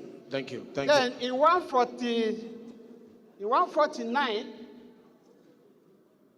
the proposal there is that such person to be nominated in a certain office or a certain office in the state must be accompanied with a portfolio, and that is in subsection 6 of 192. Honorable colleagues, in conclusion, the purpose of this bill vis-a-vis the deepening of democratic activities and... You are still reading. Okay. However, honorable colleagues... You've made your points. Yeah, Don't spoil the good soup you have cooked. the House, Honorable Speaker, therefore, Mr. Speaker and my esteemed colleagues, I urge ourselves once more to adopt and approve this bill. I so move, Mr. Speaker. Thank you very much. Thank you. Minority Leader. Thank you, Mr. Speaker, my dear colleagues, for yielding the floor to me. I would want to start by appreciating our colleague for bringing up this bill this afternoon. Clearly, what he intends to do is to make the work of the Senate that screens ministers lighter and more direct. A situation where ministers are presented to you, you don't even know the portfolio and the qualification of the person, you are bound to start asking general questions. But if you are presented to the Senate as the proposed Minister for Health, you will have direct questions that has to do with your ministry in terms of policy direction and all that. I think that will help us. In fact, the government of today, just recently, I think the president attached portfolio to the list that he sent to Senate, which is in tandem with the bill proposed by our colleague. But one issue that we also need to consider in this is where you have appointed ministers in your cabinet and there is need to rotate or swap ministers amongst ministries within, the implication is that they must come back for screening a second time. So in passing this, perhaps when it gets to the public hearing, all this will be considered, and then if provision will be made for it, it will be taken care of at that stage when we will dot the I's and cross the T's. Thank you, sir. When bills are amended, there is always room for consequential amendments in further existing enactments of the day. If by virtue of going this route, there are rooms created by existing enactment through consequential amendments, definitely those ones are handled. I think this is a straightforward bill. Let us not delay. I put the question, those in support of this bill say aye. Those against say nay. The ayes have it. This bill is referred to committee. Let's have the second reading from the clerk, please. The Right Honorable Speaker, honorable members, a bill for an act to alter the Constitution of the Federal Republic of Nigeria, 1999, to provide for the mandatory inclusion of portfolios in the nominations of ministers of the government of the Federation and the commissioners of the government of a state prior to submission to the National Assembly and the House of Assembly of a state and for related matters. Second reading. Thank you very much. This bill is referred to Committee on Constitution Review. Honorable colleagues, the 10th order of the day is commencement of debate on the general principle of bill for an act to make provision for the retirement age of health workers in Nigeria for related matters. Standing in the name of Honorable Wale Hamid, honorable members will recall that the bill was read the first time on Thursday, 10th October 2024, and I invite Honorable Hamid to move that the bill be read a second time. Try and make it as brief as possible. We have a lot on our paper, and we are speeding with the speed of light to be able to cover up. Thank you. Okay, thank you, sir. Mr. Speaker, sir, my honorable colleagues. I am Honorable Dr. Wale Ahmed. I represent Agege Federal Constituency. On this beautiful day, sir, I rise to lead the debate on a bill for an act to make provisions for the retirement age of health workers in Nigeria and for related matters. This bill, Mr. Speaker, sir, and my colleagues, seeks to give health workers the opportunity to stay longer in service and retain experienced professionals in service to train people who are coming in as other people are going out. I want to let you know, Mr. Speaker, sir, and my distinguished colleagues, that what we refer to as Japa syndrome affects... Have you started debating already? You just mentioned it. Yes, and sir. Then you are I rise to move that it be read the second time, sir. That's the right thing to do. Then if Yes, you are sir. seconded, and then you can go ahead. Shagaya, please. No, he has been around. Turn off your microphone, please. Thank you, Mr. Speaker, honorable colleagues.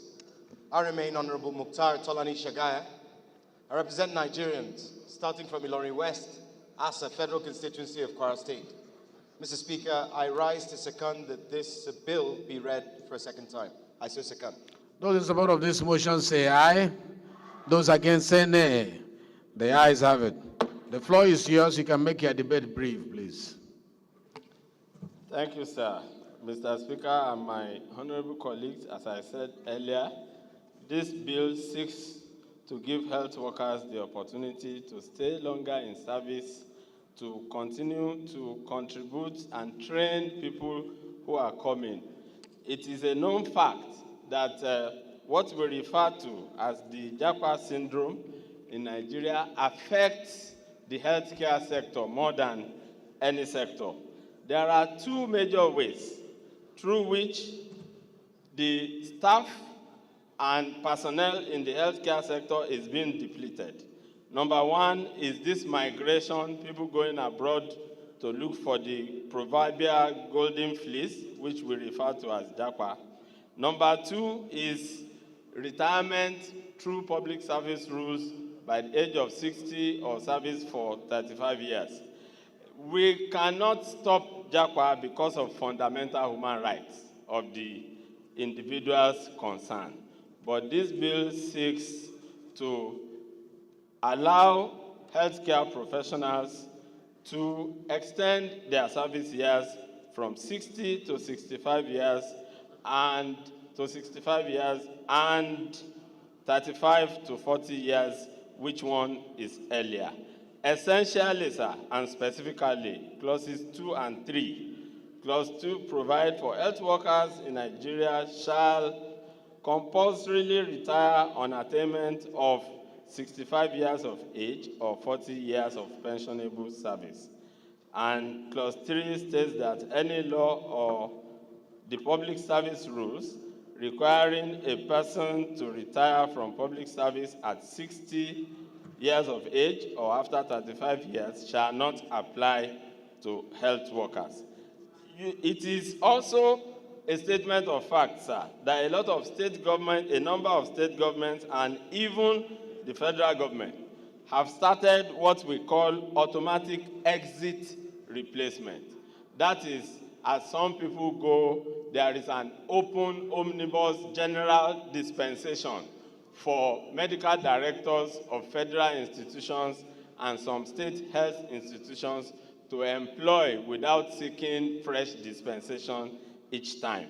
And in some states governments have started giving contract employment to retired healthcare providers and professionals, because in most cases, in preponderance of the cases, by far most cases, at 60 they are still agile, they can still contribute, and the way medical practice runs is that the longer you stay in practice, the more experience you have. And it is these experienced ones that are needed. It is actually the younger ones that are going out. So when we recruit back through automatic exit replacement, when we recruit younger ones, there should be people in service they will look up to. Thank you. To supervise them and train them. Thank you, sir. Thank you very much. Yes, sir.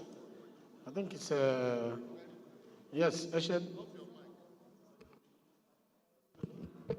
Want to second? No. Yes, please second. The governor we never had. Thank you, Mr. Speaker. There is hope. Distinguished and most honorable colleagues, I rise this afternoon to second the motion, to second the bill as ably moved by my colleagues. I so second. Thank you, Mr. Speaker. Thank you very much. I think this is straightforward bill again. Any amendments? You can amend the... Mr. Speaker, you can amend the bill. You want to add to the debate? Yes. Okay, just 1 minute, please. Thank you, the People's Speaker, the Odogu one.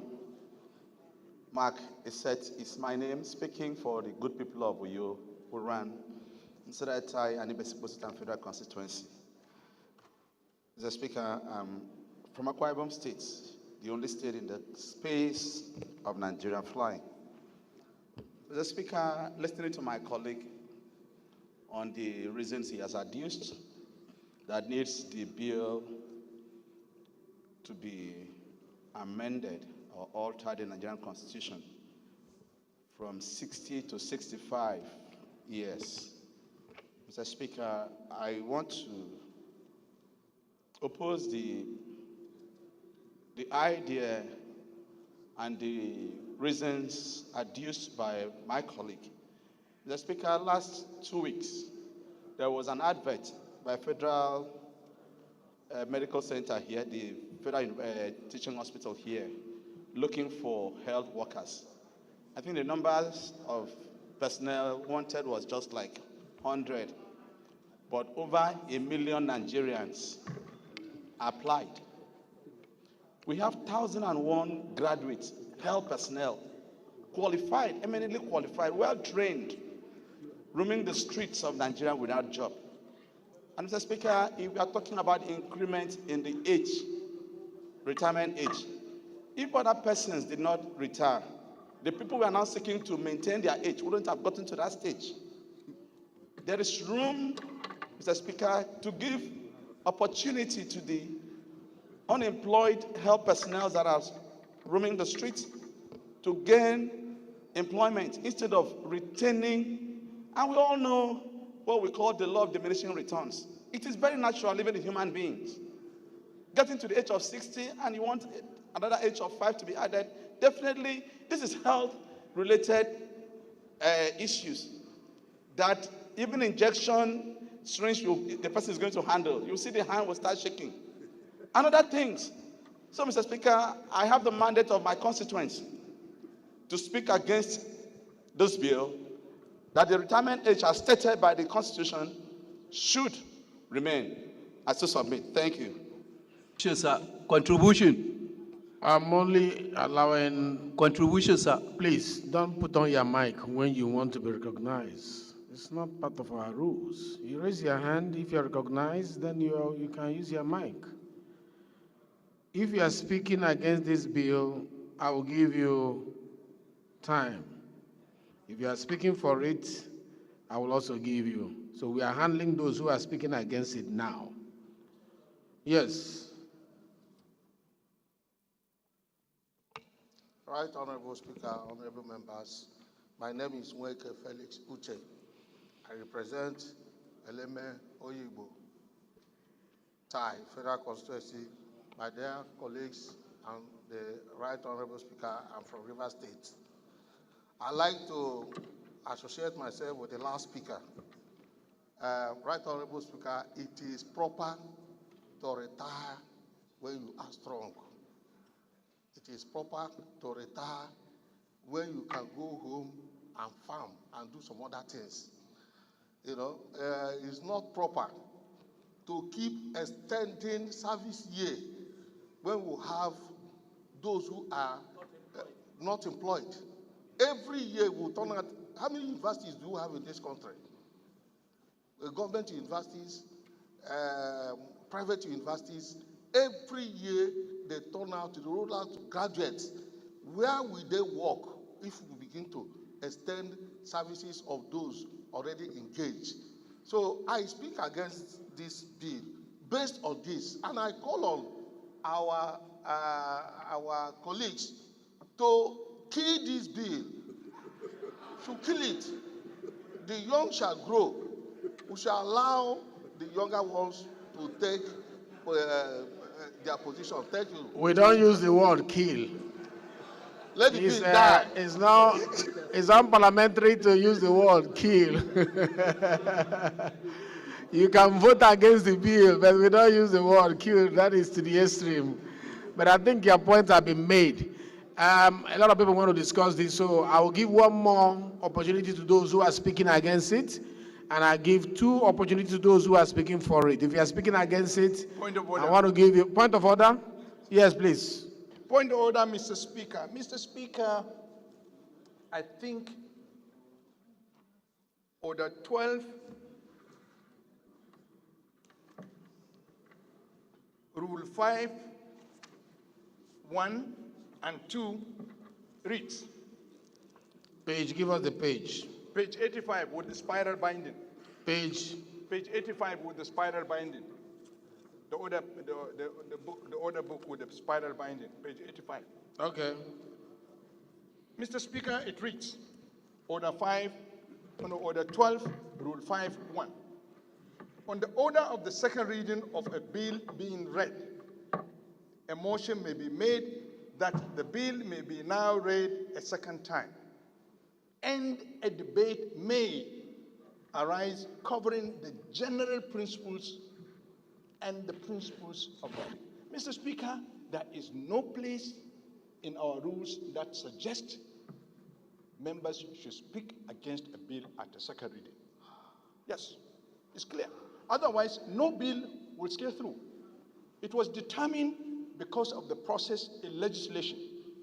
Members speak on the general principles of the bill, which were clearly mentioned in the gazetted bill.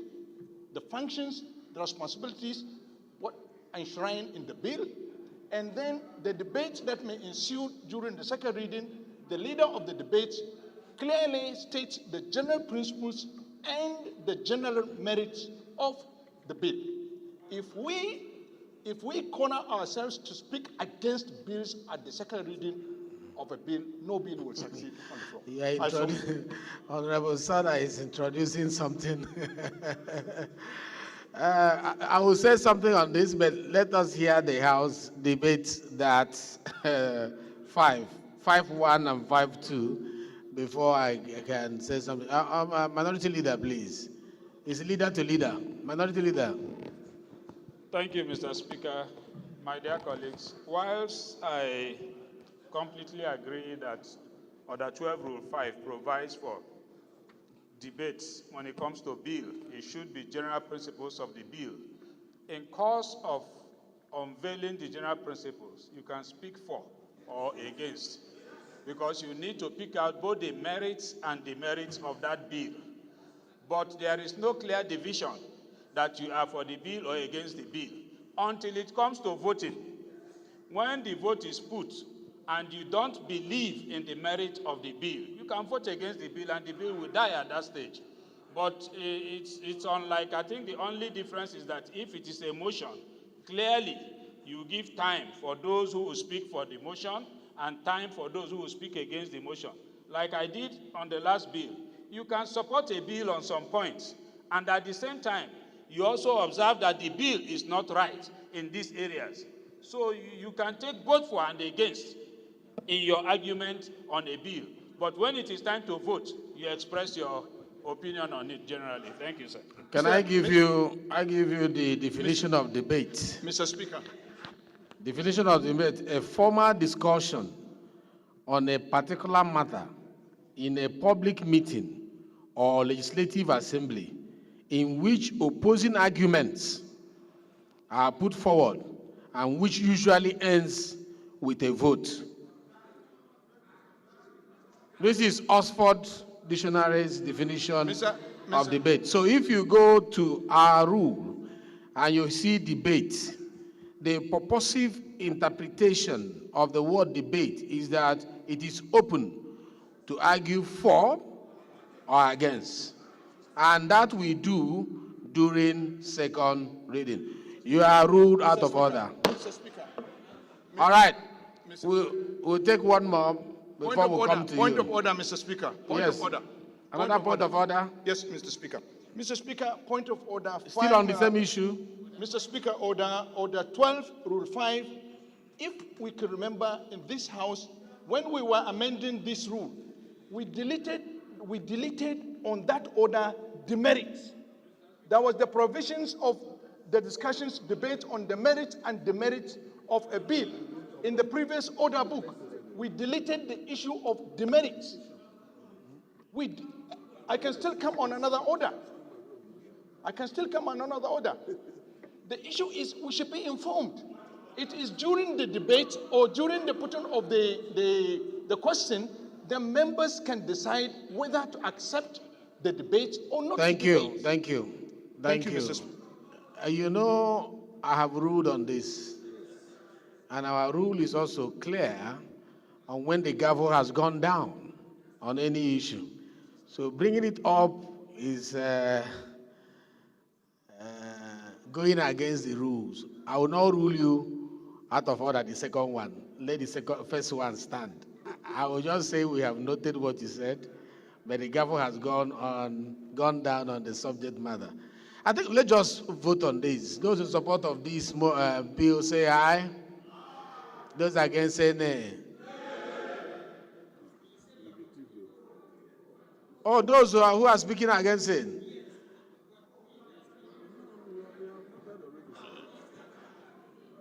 The gavel has not gone down. But I want to put the question.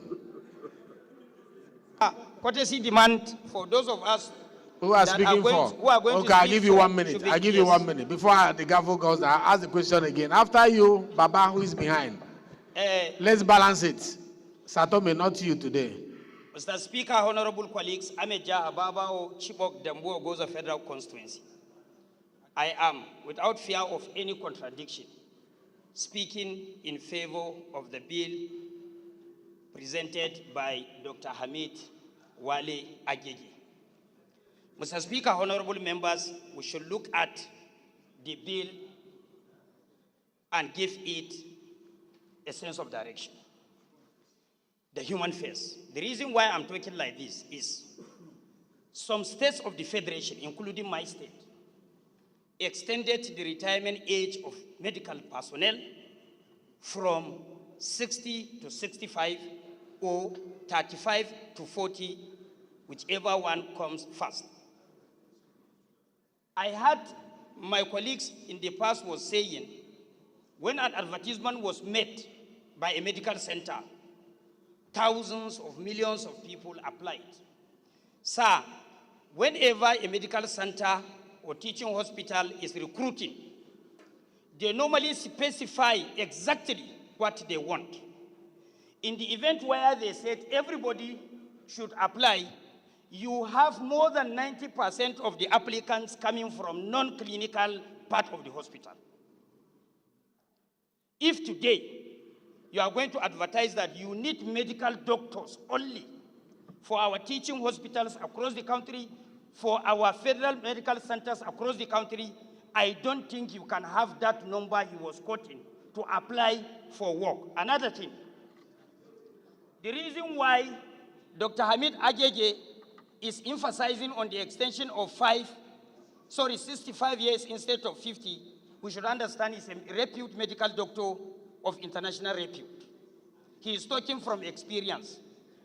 The people that are living for Japa or whatever you call it, they are young men. People that are beyond the ages of 50, 60, they are ready to stay and sacrifice for this country. This is where they want to end their days.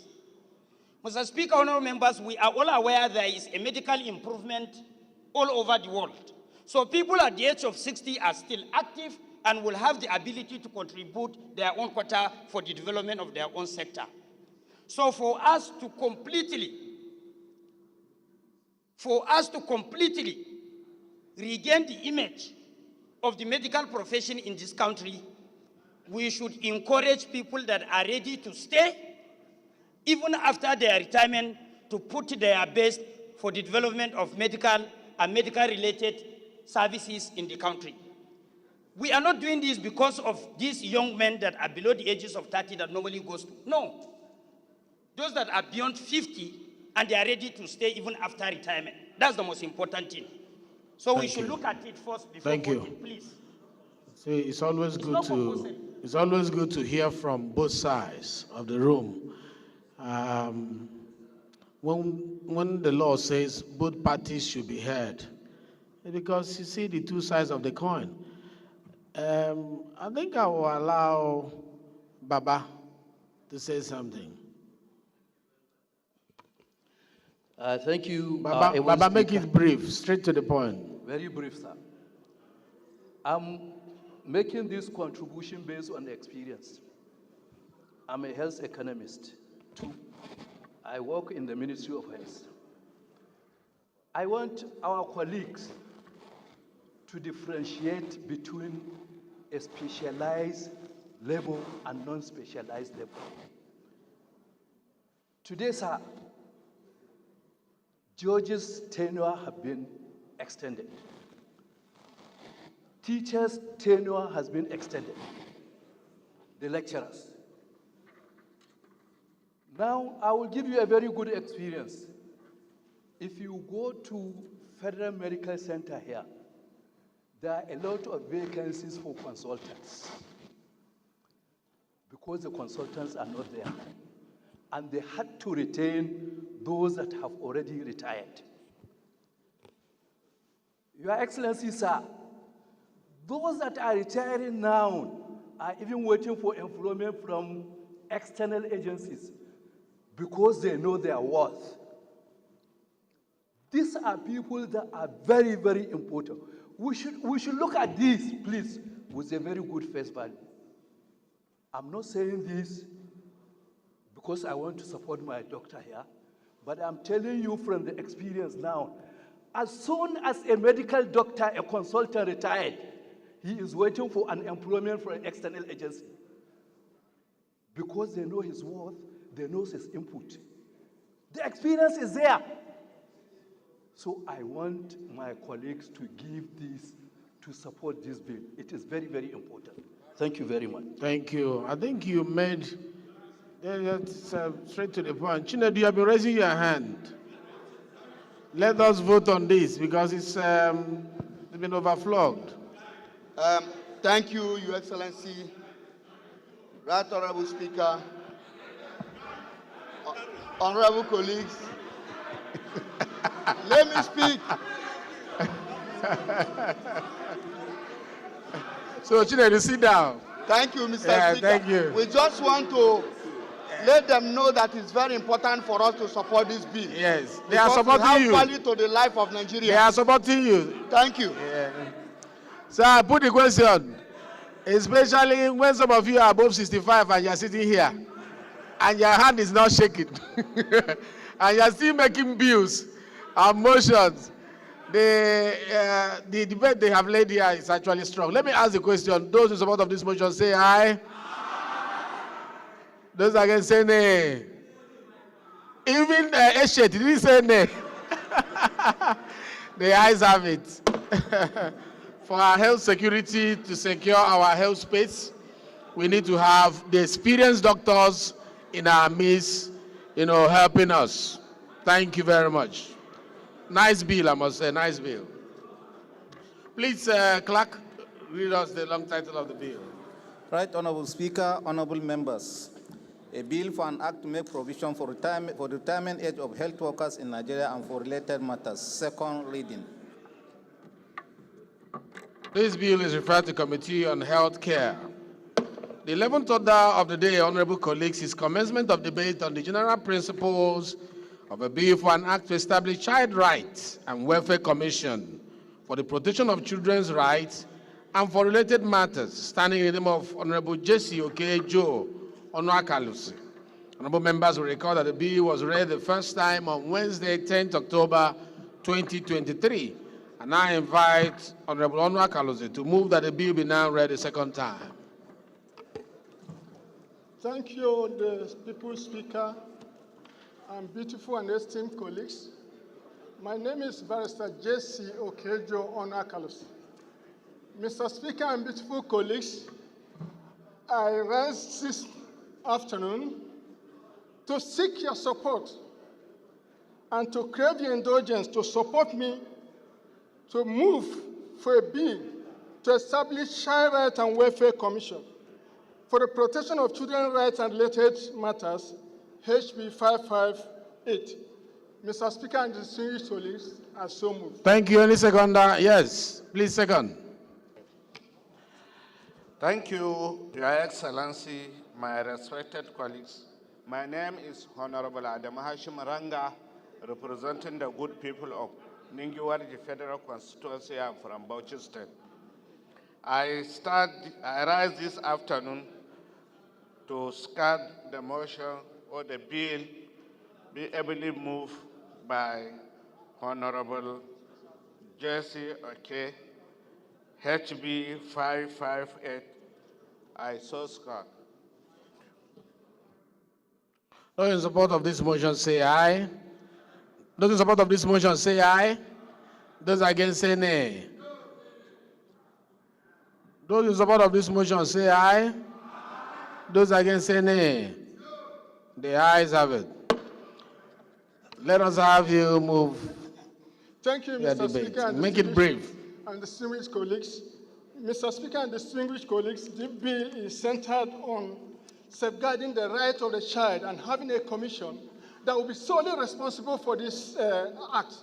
Mr. Speaker and distinguished colleagues, this bill is separate from Child Act.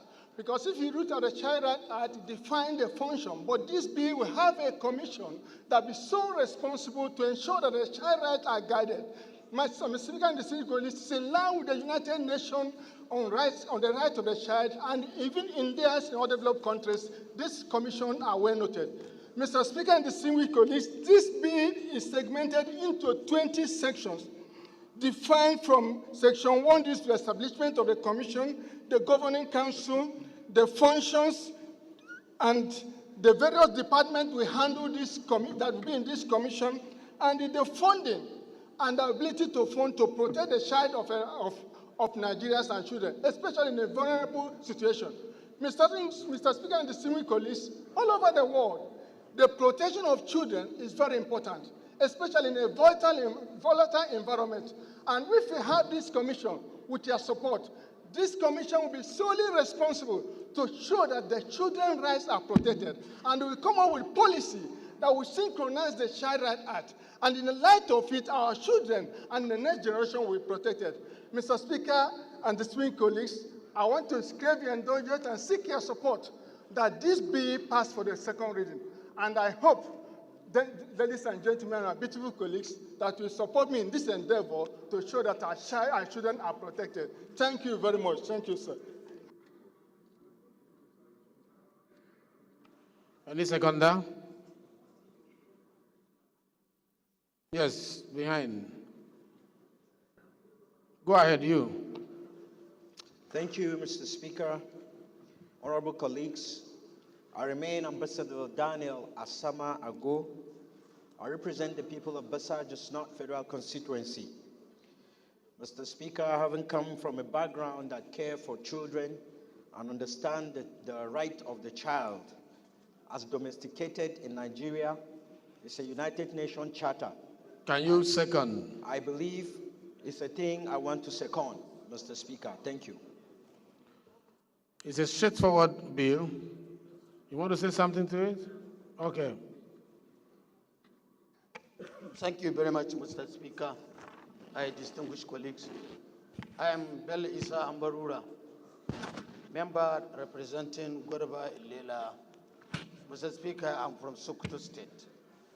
Mr. Speaker, first and foremost, let me commend the effort of mover of this bill. What he raised here, that is the Child Rights Act in Nigeria, or commission. Mr. Speaker, this issue of Child Rights Act in Nigeria is something that we have been discussing about for long. I remember when I was in the State Assembly, there was this issue. But to round it all, after serious debate across the country, then the Ministry of Women Affairs and Children, something was established. So from that point, the right Child Right Act issue and what have you, child something is right. So already there is a ministry that's taking care of children and women in Nigeria. So are you supporting the bill? I think I'm not supporting the bill, sir. Since there is already a ministry that is taking care of this. So there is no need for a commission. It's a duplication, and it's going to bring the chaos between the Ministry of Women Affairs and the sole commission. Thank you. Only those speaking against the bill. Yes, behind.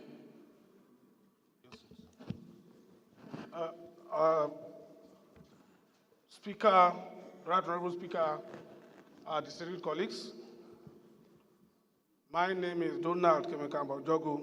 I represent the largest of the federal constituency, uniquely Ijoma from Ondo State. Mr. Speaker, I rise this afternoon to speak against this bill for the following reasons. One, we must avoid this needless duplication of government agencies and institutions. The question to ask is this: how much of efforts have we put in place to strengthen existing institutions as regards issues that come up from time to time? In supporting the last speaker, Honorable Ambarura, we have a very effective department. Even if it is not effective, we have a department in the Ministry of Women Affairs.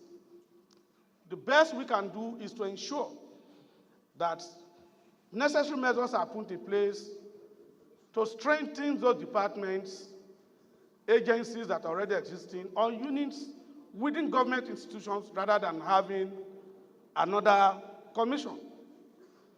Secondly, if we can, we must ensure that we save resources rather than spending resources in places that are avoidable. Thank you, Mr. Speaker and distinguished colleagues. Thank you very much. I want to give the floor to those who are speaking for. If you are speaking for the bill, let's hear you. Yes? Cyril. Thank you, Mr. Speaker. My name is Hart Cyril Godwin. I represent the fabulous people of Degema Bonny Federal Constituency, Mr. Speaker. I'm from River State. Mr. Speaker, I rise to support this bill with the following reasons. Anything that we intend to do for the child can never be superfluous. It can never be superfluous in the sense that today we have 20 million out-of-school children in Nigeria. It therefore means we have to do more than enough for the child. I was a commissioner in River State at the UB, and the motto of the UB is, the education of the child is the responsibility of all. It simply means that even without a commission, that we are supposed to do everything within our power for the child. Let me take us to India. India has a higher population than Nigeria. They have the Ministry of Women Affairs. But with the population of India, with an improved number of out-of-school children, they still have the National Commission for Protection of the Child Rights. So we cannot do anything for the child here that will be considered a duplicity or superfluous. I so support. Another supporter, Satomi, you'll be raising your hand. And after that, Honorable Blessing, and then I put the question. Thank you, Mr. Speaker, for the opportunity. My name is Engineer Satomi Ahmad, representing Jere Federal Constituency. Mr. Speaker, I rise to second this bill, considering some factors that has to do with the Nigerian children, particularly concern must be given to some of the available statistics that has to do with the numbers of out-of-school children. The Child Act right is very significant because for the following reason, particularly the Ministry of Women Affairs, the department who gives much consideration to protection issues that has to do. But looking at the details and some of the sectors raised in the bill, particularly that has to do with compulsory and free education, protection of children, particularly their rights from child labor, child trafficking, child abuse, sexual abuse, etc., etc. And therefore, I concur with the mover and other speakers that it is long overdue for us to provide a commission that will purposely look into the protection of our children, particularly the less privileged children from the rural areas, on our streets, and in all sectors of life. So therefore, I concur with my colleagues that supported this bill to be read for second term. Thank you, Mr. Speaker, for the opportunity. Thank you very much, Mr. Speaker. My name is Blessing Onyecheoni, and I represent the good people of Otukpo Ohimini Federal Constituency. I am from Benue State. Mr. Speaker, let me first and foremost commend the mover of this bill. As a rider to what my colleagues have said, I believe strongly that it is long overdue for us to dedicate a commission to children. The Child Rights Act of 2003 was adopted by Nigeria and domesticated by most of our states in Nigeria, more than 90%. As we speak, Mr. Speaker, some states have not domesticated it. And we want to use this opportunity to appeal to states that the Child Rights Act have not been domesticated to do so. Mr. Speaker, if, as we speak, we have the Ministry of Women Affairs, in some ministries in the states, you will discover that the children department, it doesn't come as a commission. It comes as maybe a department or a unit. So for my honorable colleague to be seeking that we dedicate a commission, I think it is not too much that he's asking for, because children have the right to good education. They have the right to survive. Thank you very much. Thank you. I know I said, thank you very much from the voice of the mothers. I know I said I will make you the last speaker, but let me yield to Honorable Ishiaka as the final speaker on this. Thank you very much, quintessential speaker, for yielding the floor to me. I'm Right Honorable Dr. Ibrahim Ayakun Ishiaka. I speak for the entire Nigerians, just as my speaker will say, but I have a source. I'm from Ifoiwe Federal Constituency and from Ogun State, Mr. Speaker. And first of all, I want to thank the mover of this very all-important bill. Unfortunately, why some of us, members on the floor, most of these laudable bills, while some people probably may just be making their debate against them, is because of the way we have not been delineating policy, making bills, enforcement, making ones, and those that are regulatory in nature. Otherwise, this bill ought to have just been a bill of the kind of taking a bow and then it is passed on this floor. So wholeheartedly, Mr. Speaker, I want to support this bill, ordering them on these three categories that I've mentioned, which should be the backbone of this special bill for the child. And it's all over. I have had privilege in the Ninth Assembly to attend so many conferences, even together with the United Kingdom's Parliament. Everything about this servitude, child servitude, the commissions that have even really sponsored things like this all over the globe.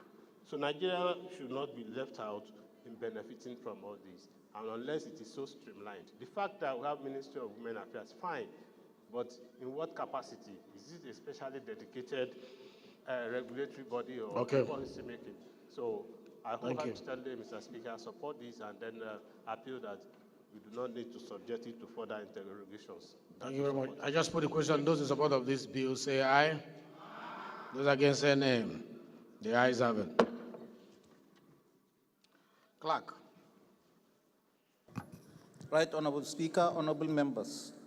A bill for an act to establish Child Rights and Welfare Commission for the protection of children's rights and for related matters. Second reading. The bill, which is this last bill for today, and I want to commend you for the speed with which we have handled so many bills, second reading up till now. I really commend the House for handling that. This bill is referred to the Committee on Women Affairs. The 12th order of the day is a motion on the need to investigate the abuse of service-wide votes in Nigeria, standing in the name of Honorable O.K. Chinda. Honorable Chimba, I invited to move the motion. Mr. Speaker, my dear colleagues, I appreciate you. My dear colleagues, after this motion was listed, I've been approached by about 3 committees: the Committee on National Planning and Economic Development, Public Accounts and Appropriation, giving me further details of the job they have done on service-wide votes and COVID-19 fund. I would therefore pray that I be allowed to step down this motion to allow them to conclude with the job and pray that they lay their report before this House for consideration. Thank you, sir. Bill stepped down by the leave of the House. The 13th order of the day is a motion on the need to reform and regulate Nigerian petroleum production activities to integrate artisanal refiners in the production value chain. Standing in the name of Honorable George Ibezimako Ozodinobi. Honorable Ozodinobi is invited to move the motion. Make it very brief, sir. Thank you, Mr. Speaker. Honorable colleagues, my name is George Ibezimako Ozodinobi. I represent the good people of Njikoka and Ocha Dunukofia Federal Constituency. Of course, the largest constituency in this federation with 51 wards and 719 polling units. I rise this afternoon to move this very important motion, the need to reform and regulate Nigerian petroleum production activities to integrate artisanal refiners in the production value chain. The House notes that it is incumbent to abide by the constitutional dictates to harness the resources of the nation and to promote national prosperity and efficient and dynamic and self-reliant economy. Also note that lives and revenues have been lost due to government inability to recognize, regulate, and control the artisanal refining of petroleum products, which is prevalent in the Niger Delta region for decades. Aware that in 2019, the federal government proposed the integration of artisanal refiners into mainstream operations in the oil and gas sector to promote the inclusion of more local content in the industry and advance the use of homegrown technology in the refining of petroleum products in the region. Worried that after 7 decades of massive devastation and environmental degradation of Niger Delta with its ecosystem, policymakers are still oblivious to the crucial need to encourage artisanal refining and lay a foundation for local technology that will salvage us from energy poverty. Also worried that the demonization of the indigenous artisanal refiners as oil thieves, and deployment of Nigerian Navy and other security agencies to destroy artisanal refineries in an unprofessional manner further degrades the environment which provides the energy needs of the communities in Niger Delta. Concerned, Mr. Speaker, that the policy has left Nigeria with 4 moribund refineries for decades and globally rated exporter of crude oil and chronic importer of finished petroleum products with a litany of woes as confirmed by the ongoing fuel crisis and validated by the alleged conspiracy against our one and only Dangote refinery. Cognizance that the historic reference of industrialization and technological growth affirms the support and protection of indigenous technology as exemplified by Japan, China, and other Asian economies, and even the United States. Resolved to urge the Nigerian Upstream Petroleum Regulatory Commission to study and articulate regulatory legal framework to integrate artisanal refiners into the former crude oil production chain, and second, to mandate the committees on petroleum resources, downstream, upstream, and midstream, and local content to ensure compliance and report within 4 weeks for further legislative action. I so move, Mr. Speaker. Thank you. Any seconder? Yes. Thank you, Honorable Speaker, honorable members. My name is Kwamoti Bitrus Lowry. I speak for the people of Jamsan Numan Lamude Federal Constituency. I rise to support the motion as moved, and I so second. I think it's a straightforward motion. Those in support of this motion say aye. Those against say nay. The ayes have it. This motion is referred to Committee on Petroleum Resources, downstream, upstream, and midstream, as well as local contents. The 14th order of the day is a motion on the need to investigate the modernization project of the Nigerian Custom, e-Custom, concession to the Trade Modernization Project, and the role of Web Fontaine in the e-Custom initiative. Standing in the name of Honorable Muhammad Bello Shehu. Honorable Shehu invited to move the motion.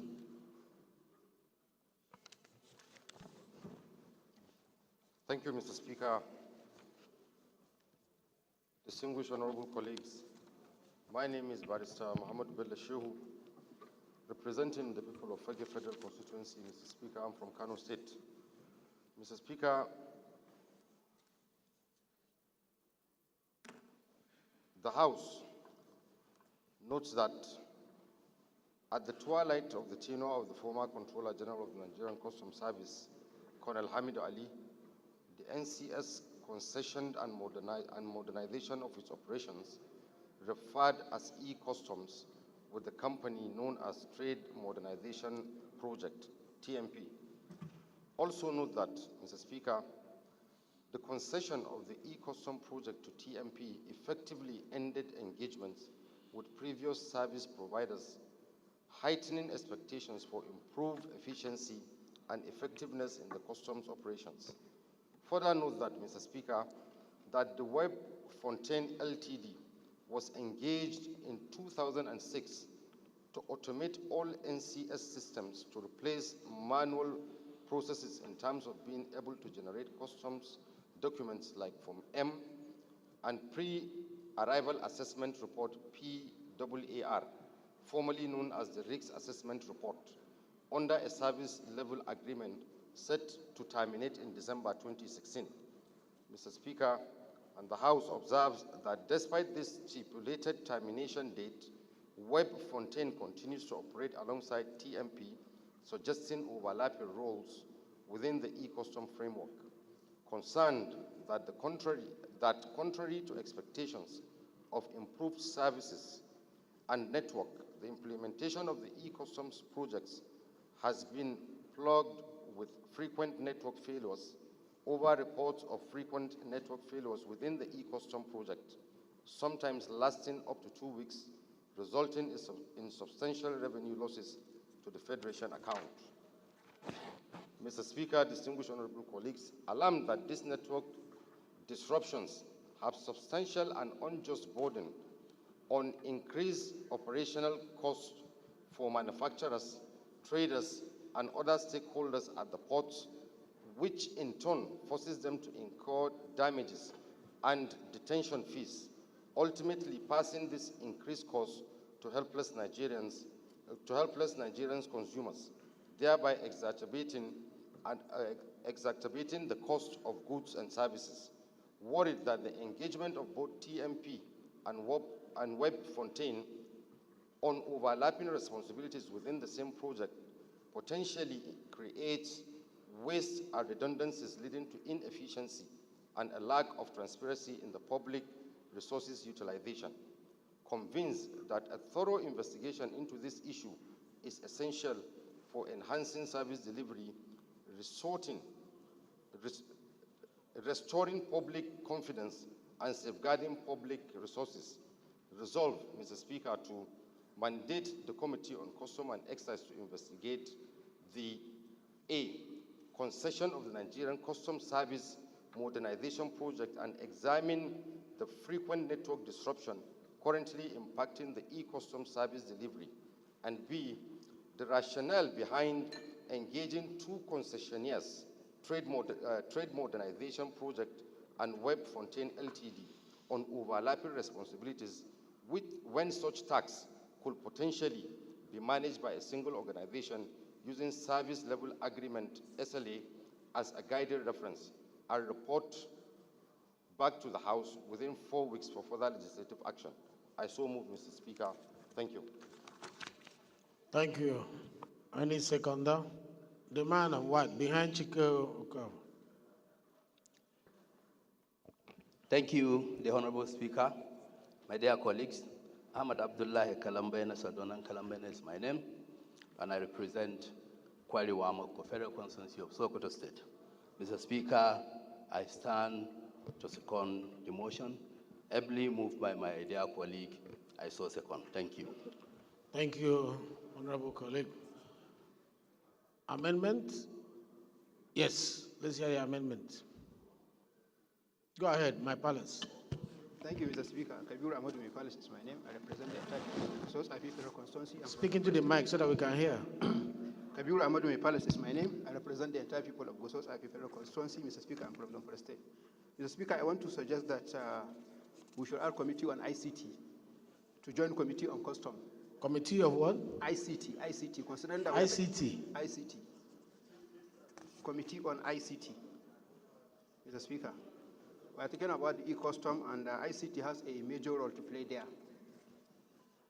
So that's why I want to suggest that this committee on ICT to join committee on custom. That's the amendment, Mr. Speaker. How does ICT have a role to play? Is it because it's Mr. Speaker, because we are talking about e-custom, so we are talking about digitalization. I think ICT can work hand in hand with the Committee on Custom on that. That's my point. Okay. Any seconder? No seconder. Okay. Second, Bob Solomon. Thank you, Right Honorable Speaker, honorable colleagues. Bob Solomon. Oh, not me?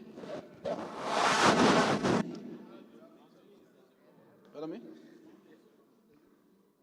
Okay, thank you, Mr. Speaker. My name is Solomon Bob. I am standing to second the amendment proposed by my honorable colleague Kabiru from Zamfara. I think it's a good amendment. I so second. Those in support of the amendment say aye. Those against say nay. Those in support of the amendment say aye. Those against say nay. The nays have it. Those in support of the motion as moved, say aye. Those against, say nay. The ayes have it. This motion is referred to the Committee on Custom and Exercise.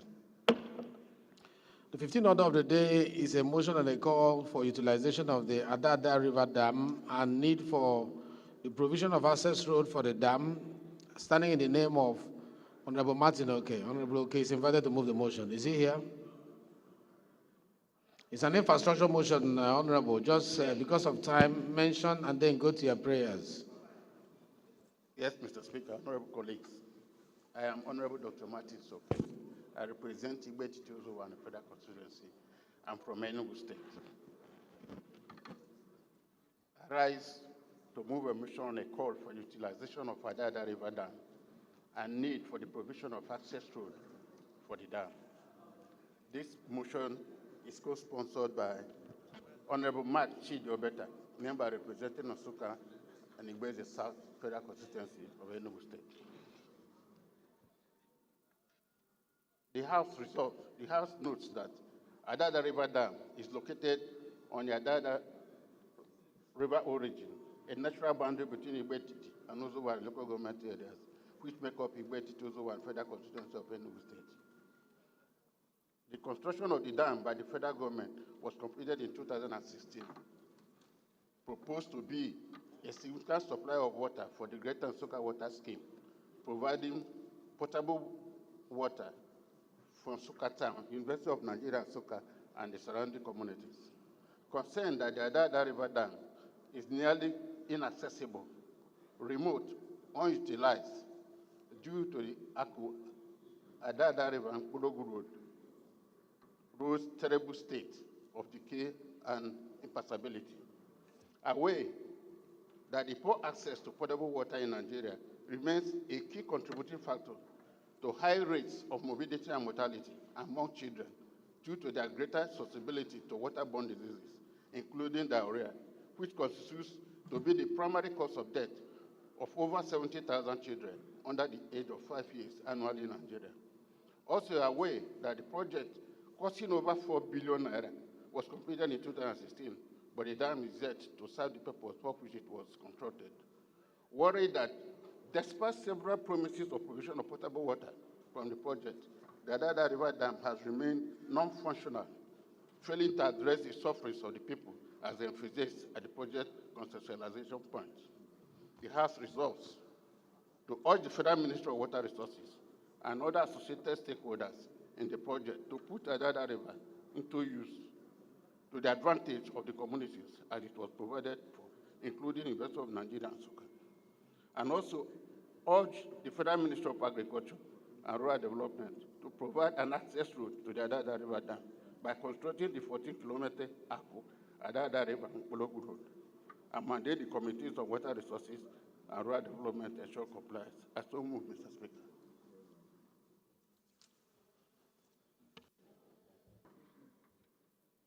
Let it be seconded first before asking for amendment. All the way back. Thank you, Mr. Speaker. My name is Honorable Mark Chidi-Obeta. I'm the member representing Nsukka, Igbeti South Federal Constituency. Mr. Speaker, I'm from Enugu State. I rise to second this very important motion moved by my honorable colleague, Dr. Martin Oke. I so second, Mr. Speaker. Before I put the question, any amendment? Amendment, Mr. Speaker. Yes, amendment. Yes. Mr. Speaker, I'm very sympathetic to Anambra State because of the Adada Dam. I have history of this dam. It's a federal government dam. There are 3 components that are remaining to make this dam functional. The water intake, which is part of the water resources, and then the treatment plant, which is part of the water resources. But the road, access road, and reticulation, there was an MOU signed between Federal Ministry of Water Resources and the government of Anambra State to construct the access road to the dam and then to reticulate the water. So I would like to amend prayer 1, at the end of prayer 1, and add, we can take the construction of the road and put it under the Federal Ministry of Water Resources. I'm sure they can do that. So add in prayer 2, in prayer 1, what is the amendment?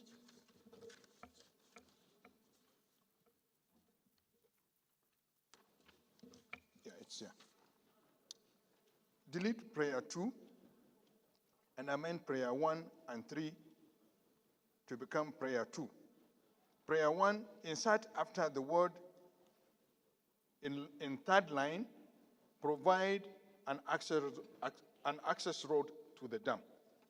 Then prayer 3 to become prayer 2, delete words after end and to read, mandate the Committee on Water Resources to ensure compliance. This dam has no relationship with the Federal Ministry of Agriculture or Rural Development.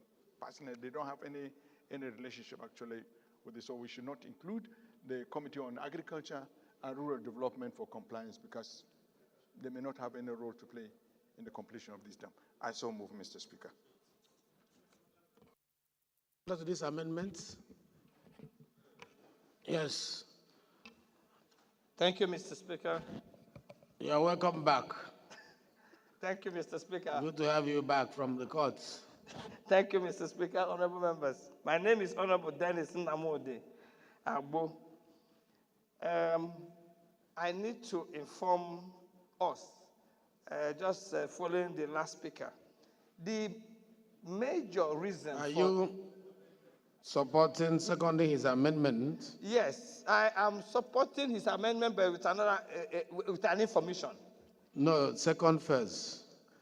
Okay, Mr. Speaker, I wish to second his amendment. I so second. Thank you. Those in support of this amendment say aye. Those against say nay. The ayes have it. Any other amendments? Yes. The leader of the youths. Thank you, Mr. Mr. Speaker. I remain Olamide Law Ayodeji Alawakala, representing the people of Ogbomoso North, South, and Area constituency. Mr. Speaker, I'm from the Peseta State.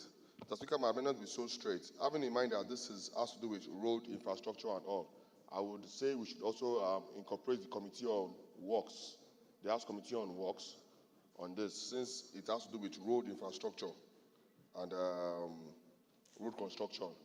I think we should add, if not the Ministry of Works, and also the House Committee on Works on it.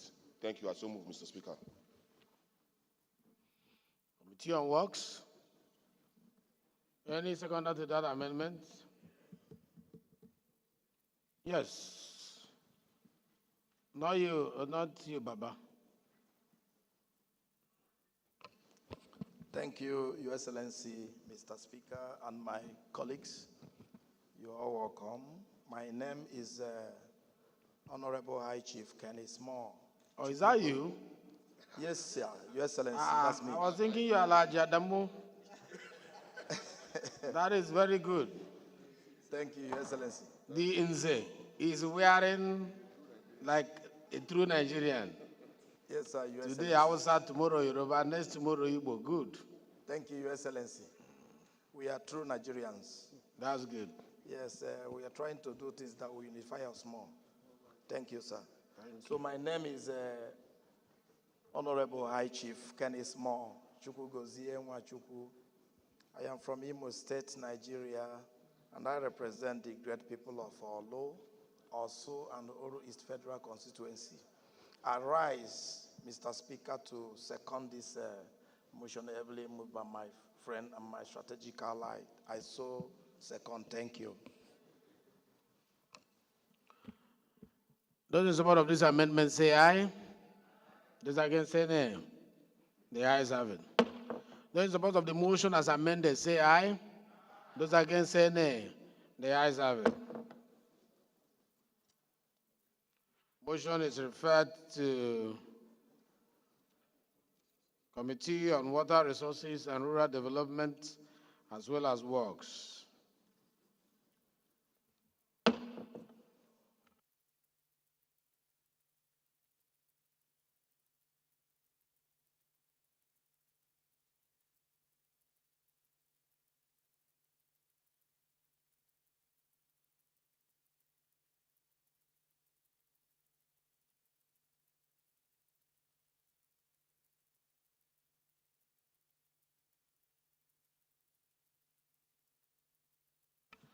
Honorable colleagues, the 16th order of the day is a motion on the need to ban the sale of alcohol and psychotic drugs in and around motor parks in Nigeria. Standing in the name of Honorable Abbas A. Adigun, Honorable Adigun is invited to move the motion. Thank you, Mr. Speaker. Abbas Adigun is my name. I represent the people of Ibadan Southeast, Ibadan Northeast Federal Constituency. Mr. Speaker, members, I'm from Ibadan, or your state. This afternoon, I want to move the motion about this important motion, which is a need to ban the sales of alcohol and psychoactive drugs in and around motor park in Nigeria. No, the Federal Road Safety Commission report that 90% of road accidents in the country are caused by consumption of alcoholic drinks and hard drugs, among other factors. Also note that consumption of the psychoactive drugs and alcohol increase the risk of motor accident, leading to loss of driving coordination, poor judgment, poor vision, consequently loss of life and property. Aware that it is the global practice that alcohol and other substances that could be abused are limited to the pub and not in the park, not public transport areas. Worried that motor parks have become sales points of alcohol and illicit drugs, where drivers, proud to take off, consume these substances and thereby endangering the life of the passengers. Also worried that alcoholic beverage are freely available and open display at the motor park except for narcotic drugs that are traded and consumed clandestinely. Disturb that many drivers Leader, please approach the chair.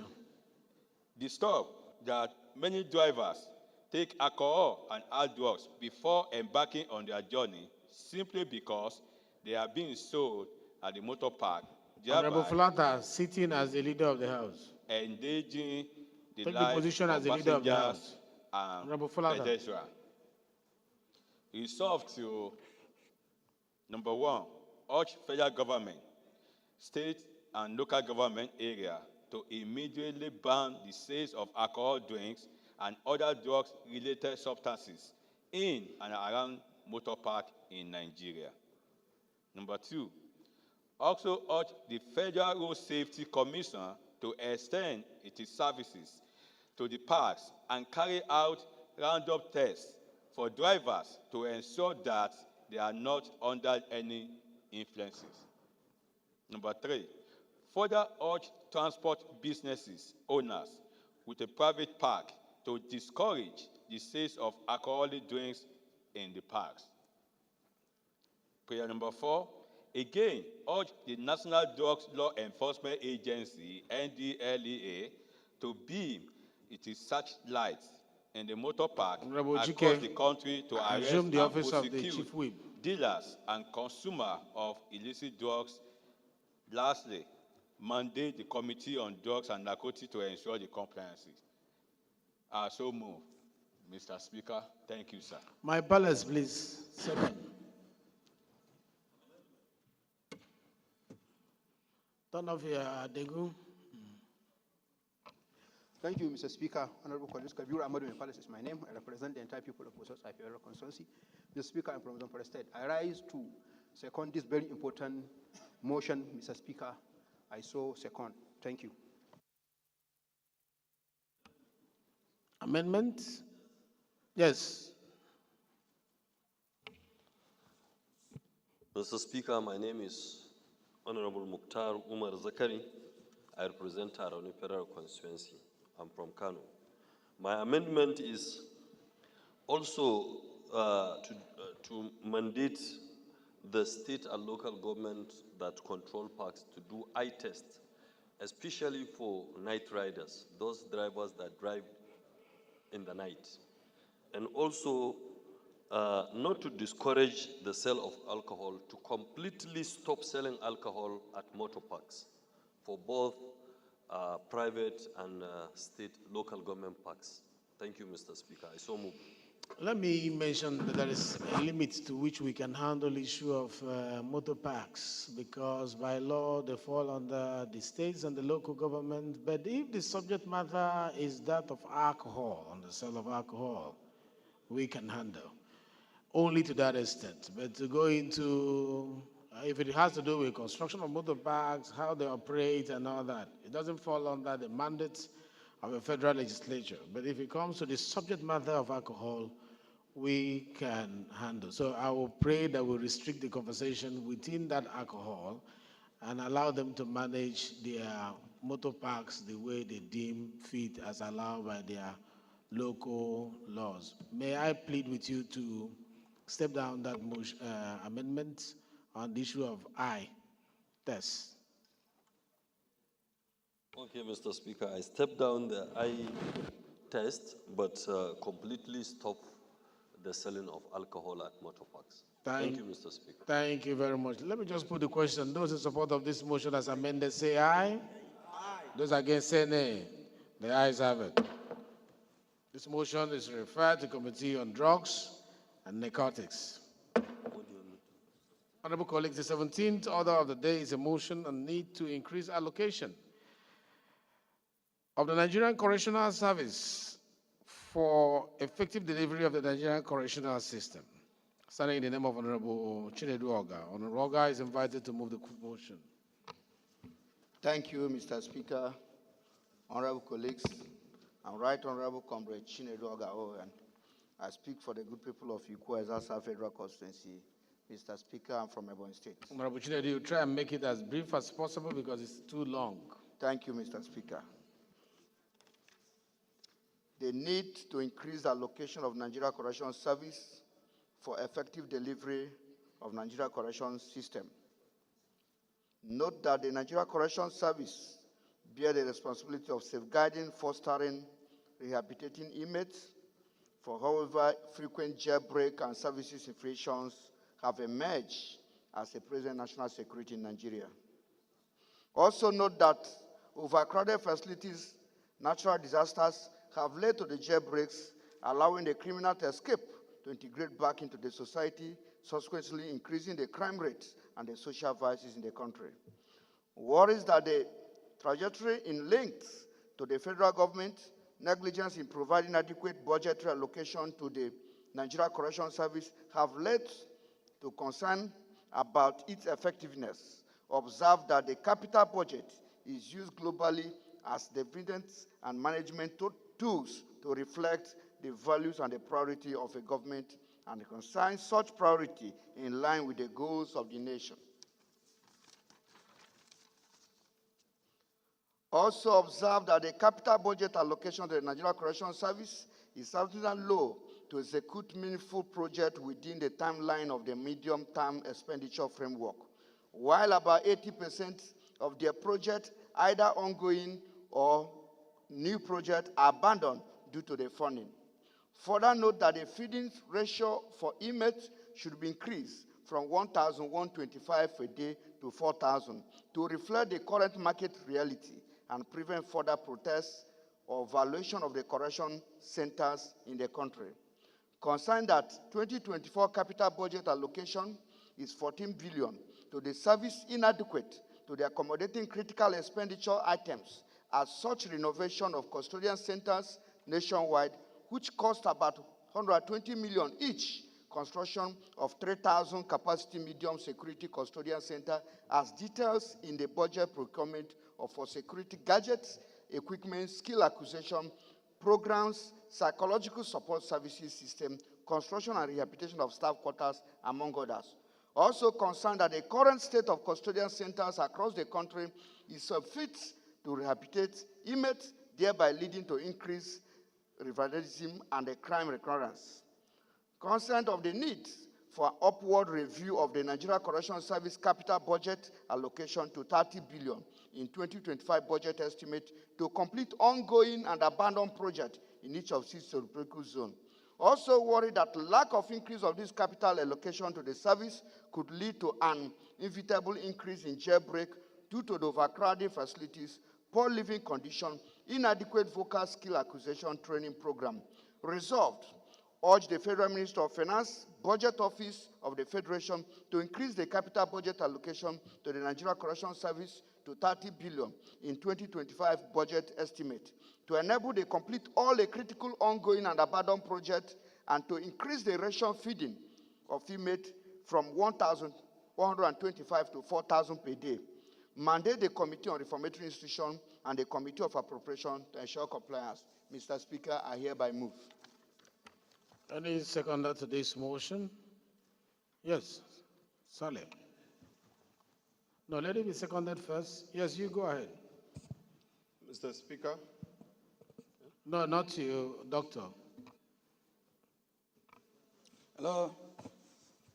Thank you, Mr. Speaker, my distinguished honorable colleague. My name is Honorable Mohammed Ang Abba Shehu, member representing Zaki Federal Constituency from Bauchi State. Mr. Speaker, before I second the motion, let me ask some clarification from the mover of the motion. Please second the motion. Okay. Mr. Speaker, as I rise to second the motion, heavily moved by my colleague, I so second. Thank you. Thank you very much. Any amendments? Yes, you raise your hand.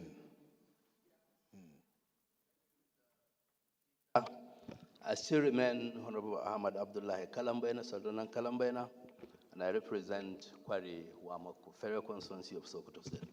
Mr. Speaker, my dear colleagues, my amendment is on the ratio of 4,000 to be increased, and the amendment is to increase it to 6,000 instead of 4,000. Thank you, Mr. Speaker. Any seconder to that amendment? Yes, sir. Second. Manusoro, second.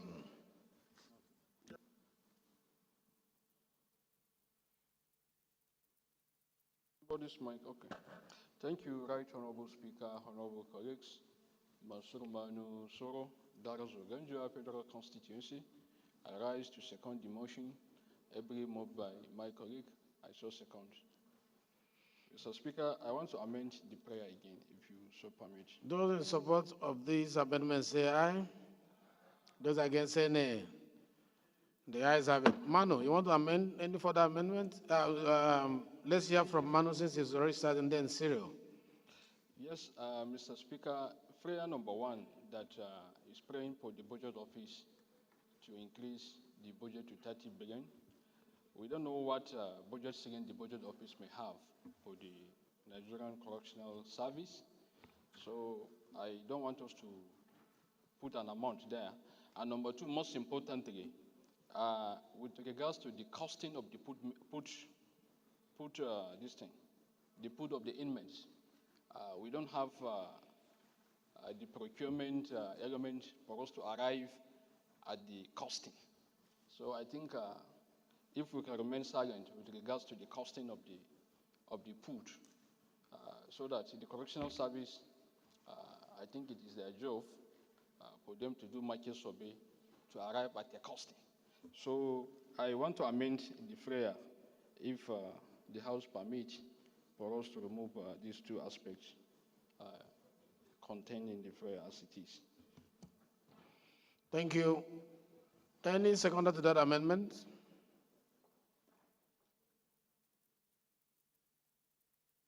My palace. Thank you, Right Honorable Speaker. Abiru Ahmadu Palace is my name. I represent the entire people of Gusau, Federal Constituency. I'm from Zamfara State. I rise to second the amendment moved by Imanu Soro, instead of 30 billion to make it adequate funding.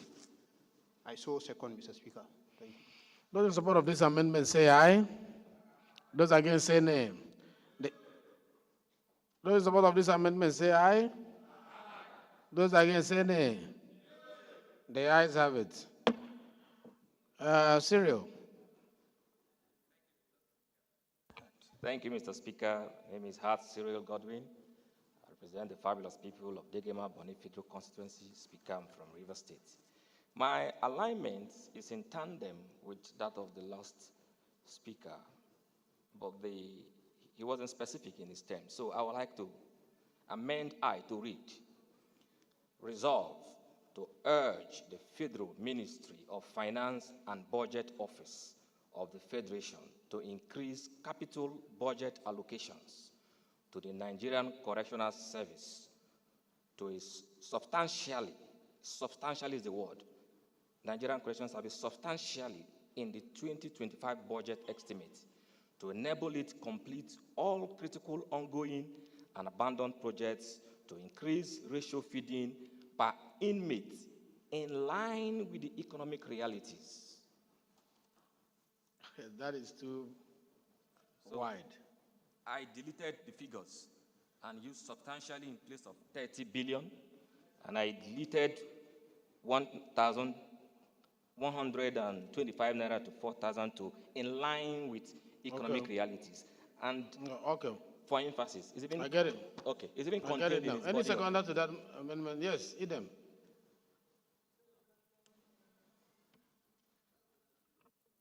Thank you, Mr. Speaker, distinguished colleagues. My name is Idem Unyime, member representing Bukanafun, Urugonam Federal Constituency of Akwa Ibom State. Mr. Speaker, I rise to second the amendment proposed by my colleague, Honorable Hart. I so second. Thank you. Those in support of this motion for amendment say aye. Those against say nay. The ayes have it. Those in support of the motion as amended. You have another amendment? I thought it was your bill, your motion. Wait, please. Thank you, Mr. Speaker. Honorable colleagues. You want to amend your own motion? No, Mr. Speaker, I have to give an explanation. On because what? this is concern about national security. If most of these our colleagues have joined us to visit correction centers, compare with me what we are saying.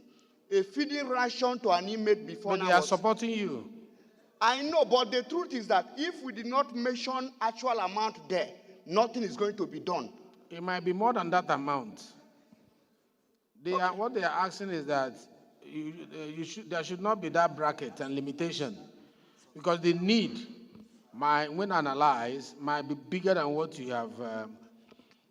So they wanted to give Thank you, Mr. Chairman. It's like an open check.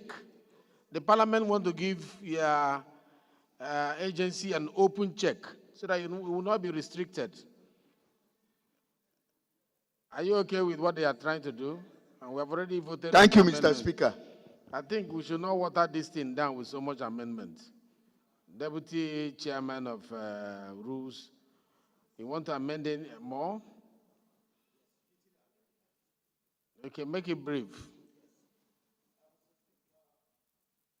Distinguished colleagues, I'm Bele Isa Ambarura, representing Gwaraba Ilela from Sokoto State. The little amendment I want to make on this motion is not only to limit himself, the mover of the motion to limit himself on the capital, but also add to ensure the welfare of the inmates in our correctional centers in this country today. Because as he was trying to highlight, if we go to the correctional center now, we see how the inmates stay in.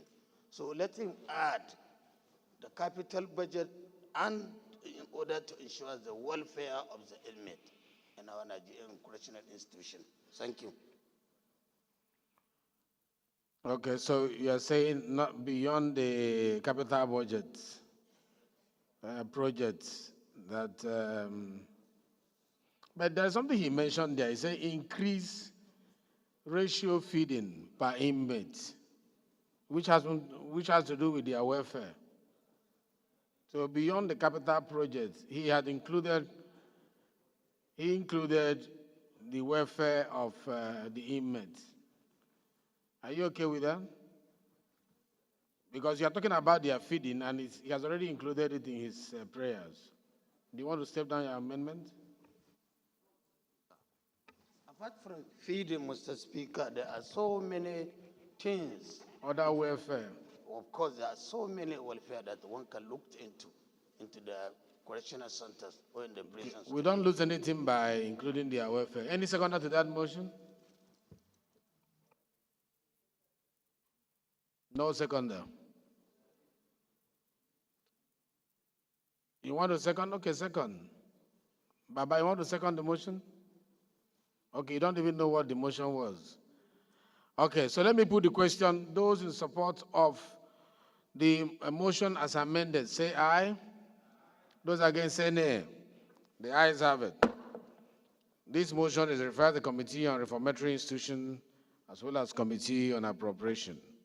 The 18th order of the day is a motion on the need to ensure public debt oversight on federal state government loans and proper utilization of borrowed funds. Standing in the name of Honorable Lanre Okunlola, Honorable Okunlola is invited to move the motion.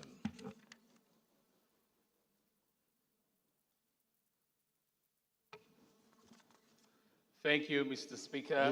It's too long. Choose the most important paragraphs and please go to your prayers. It's too long. Thank you, Mr. Speaker, the good speaker, distinguished colleagues. My name is Architect Larry Okola. I represent the wonderful people of Surulere 2 Federal Constituency. I am from Lagos State. Mr. Speaker, I rise this afternoon to move a motion on the need to ensure public debt oversight on federal and state government loans and proper utilizations of borrowed funds. The House notes that according to recent released data by the Debt Management Office of Nigeria, as of March 31st, 2024, Nigerian public debt profile, which includes both external and domestic debt, has grown significantly over the years, currently at 121.67 trillion. That is approximately $91.46 billion, with loans sourced from both domestic and international lenders by the federal and state governments to fund various projects and project deficit. Also notes that the Nigerian debt rose by Also notes that the Nigerian debt rose by 24.33 trillion in 3 months from 97.34 trillion, which is approximately $108.23 billion in December 2023 to 121.67 trillion, which is approximately $91.46 billion, according to the same report. Further notes that although borrowing is a vital means for financing development, unchecked debt accumulation poses serious risks to Nigerian fiscal stability and future economic development. Aware that the 1999 Constitution of the Federal Republic of Nigeria, as amended, the Fiscal Responsibility Act of 2007, and the Debt Management Office Establishment Act of 2003, mandates the National Assembly to approve all government loans and ensure their proper utilization. Disturbed that many loans from states are drawn from commercial banks and certified by the Federal Ministry of Finance as contracted without full compliance with the constitutional requirement for National Assembly approval.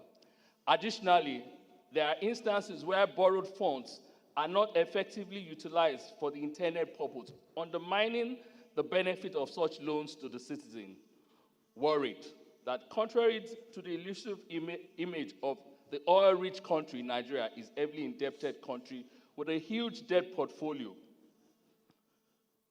Resolved to mandate the Committee on AIDS, Loans and Debt Management to carry out a comprehensive audit and oversight of all loans obtained by the federal and state government since the inception of the current democratic dispensation and reports within 4 weeks for further legislative action. I so move, Mr. Speaker. Thank you. Please, second.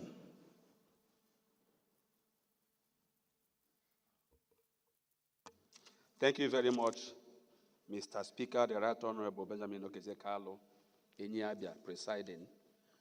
I am Chike John Okafor, PhD. I represent the good people of Ehimembano, Ihitu Bombobo Federal Constituency. I rise to second this very important motion, ably moved. I so second, Mr. Speaker. Thank you.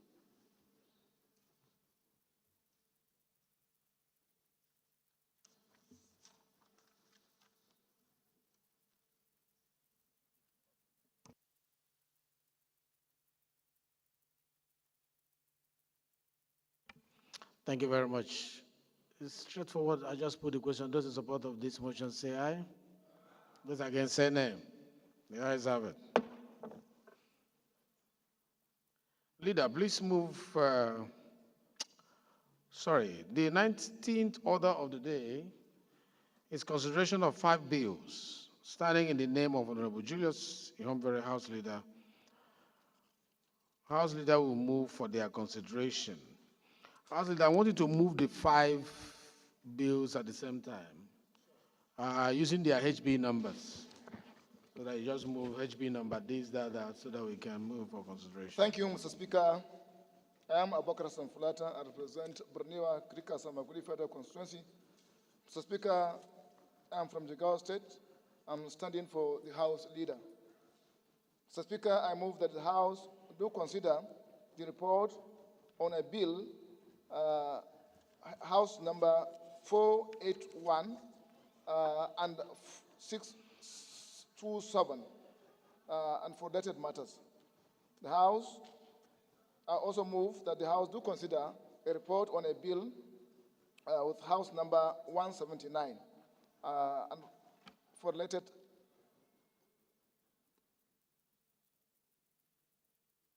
House number 179, and I also move that the House do consider the report on a bill for an act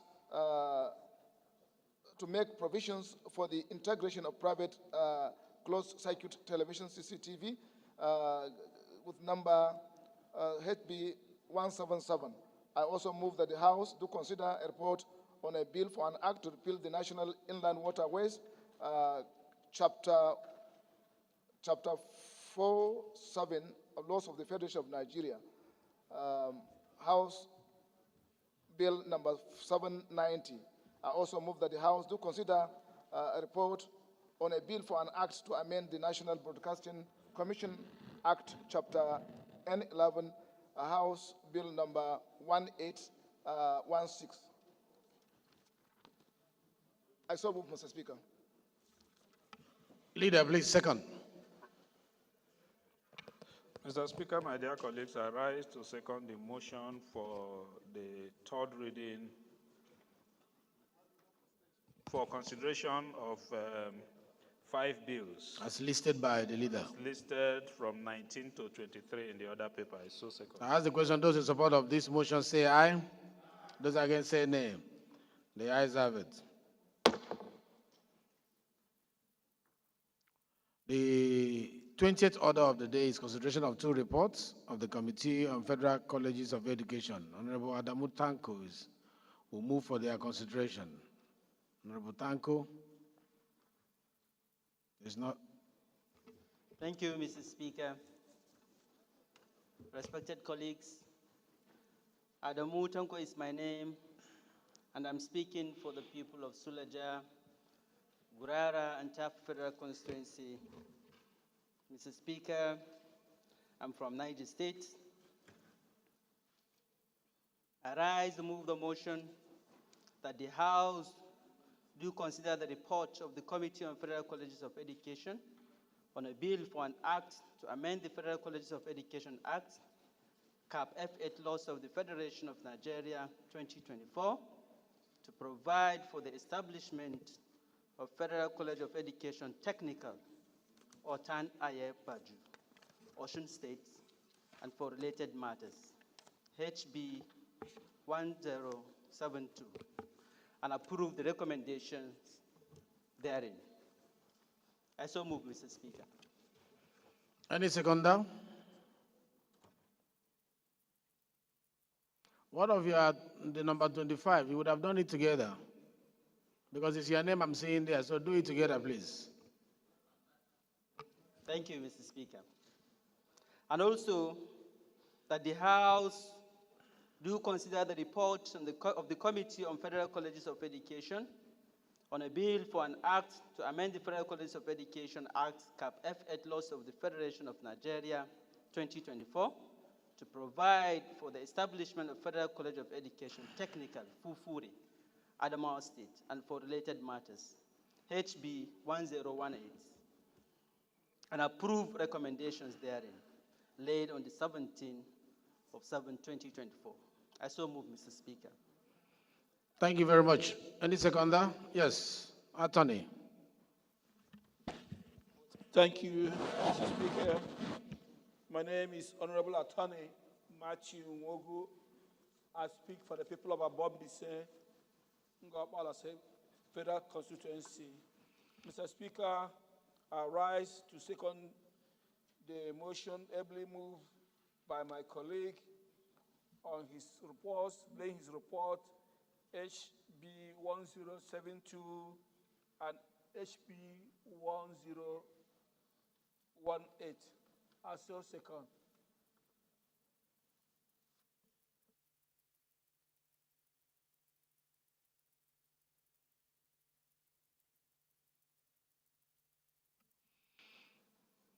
Those in support of this motion say aye. Those against say nay. The ayes have it. The 21st, 22nd, 23rd, 20.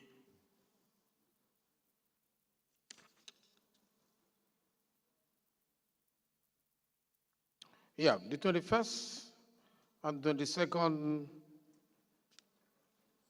no, the first order of the day is consideration of 4 reports, yes, of the Committee on Health Institution. This is supposed to have been under Honorable Amos Magaji, but it's going to be handled by a member of that committee, Dr.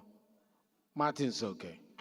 So Dr. Martin Soke is invited to move for the consideration of these 4 reports. Thank you, Mr. Speaker. Honorable colleagues, I am Honorable Dr. Martin Soke. I represent Igbeji Chiuzo and Federal Constituency. I'm from Enugu State. I'm standing in for the chairman of the Committee on Health Institutions, Honorable Amos Magaji. Excellency, Mr. Speaker, I rise to move that the House do consider a reports, 4 reports, 1 on the Committee on Health Institutions on a bill for an act to amend the Federal Medical Centers Act to provide for establishment of Federal Medical Center, Sirinshaki, Wamba, Nasarawa State, and for related matters, and approve recommendations herein. 2, that the House do consider a report on the Committee on Health Institutions on a bill for an act to provide for the establishment of Federal College of Nursing and Midwifery, Okigbo, Ondo State, and for related matters, HB 774, and approved recommendations herein. Again, that the House do consider the report on the Committee of Health Institutions on a bill for an act to provide for the establishment of the Federal College of Nursing and Midwifery, Awi-Ijebu, Ogun State, and other specialties of medicine, and make provision for general administration of the college and for related matters, HB 552, and approve recommendations herein.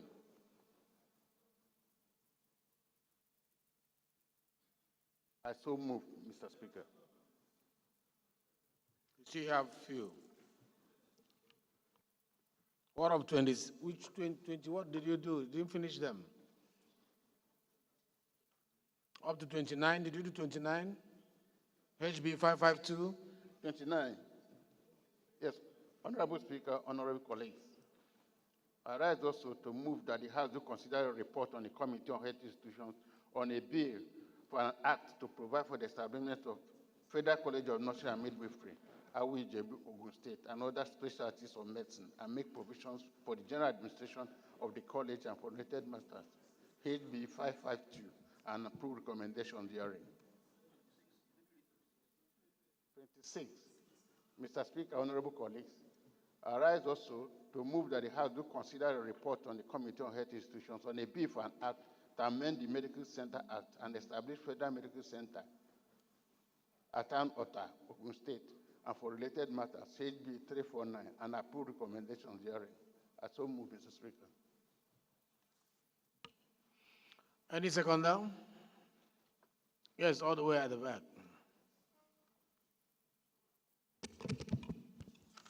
Mr. Speaker, distinguished colleagues, Basi Akwa is my name. I speak for Kalao Municipality of the Federal Constituency. Mr. Speaker, I'm a proud conservator. Mr. Speaker, I rise to second the motion for the House to consider a bill for the acts that's enumerated by my colleague. I so second. Those in support of this motion say aye. Those against say nay. The ayes have it. Honorable colleagues, the 22nd order of the day is consideration of report of the ad hoc committee on the need to unravel the cause of death of Miguel Ovoke's death, a 4-year pupil at Brickall School in Abuja. Honorable members will recall that the report was laid on Tuesday, 8 October 2024. Honorable Adamu Tanko will move for the consideration. Once again, thank you, Mr. Speaker.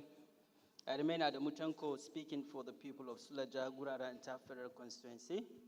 I'm from Niger State. I rise and move the motion that the House do consider the report of the ad hoc committee on the need to unravel the cause of the death of Miguel Ovoke, a 4-year pupil at Brick Hall School in Abuja, and approve recommendations therein, laid on the 8th October 2024. With your permission, Mr. Speaker, I can read through the following recommendations. Number 1, urge the FCTA, Education Secretariat, to develop and enforce comprehensive guidelines. Once you move, let it be seconded. I so move, Mr. Speaker. Thank you. Any seconder? All the way back. Thank you, Mr. Speaker. I remain Honorable Engineer Joseph Paulo Rushuadegbeson, representing Ijebu North, Ijebu East, Ogun-Waterside Federal Constituency. I'm from Ogun State. I rise this afternoon to second the motion honorably moved by my colleagues. I so second. Those in support of this motion say aye. Those against say nay. The ayes have it. House Leader, please move that the House will resolve into the Committee of the Whole to look at these reports. Thank you, Mr. Speaker. I am Abubakar Hassan Fulata. I represent Borneo Agrika Samagudi Federal Constituency. Mr. Speaker, I'm from Jigawa State. Mr. Speaker, I do move that the House do resolve into Committee of the Whole to consider reports. I so move, Mr. Speaker. Leader. Mr. Speaker, my dear colleagues, I rise to second the motion as moved by the acting House Leader. I so second. Those in support of this motion that we do resolve into the Committee of the Whole to consider all these reports say aye. Those against say nay. The ayes have it. The House hereby resolves into the Committee of the Whole to consider these reports.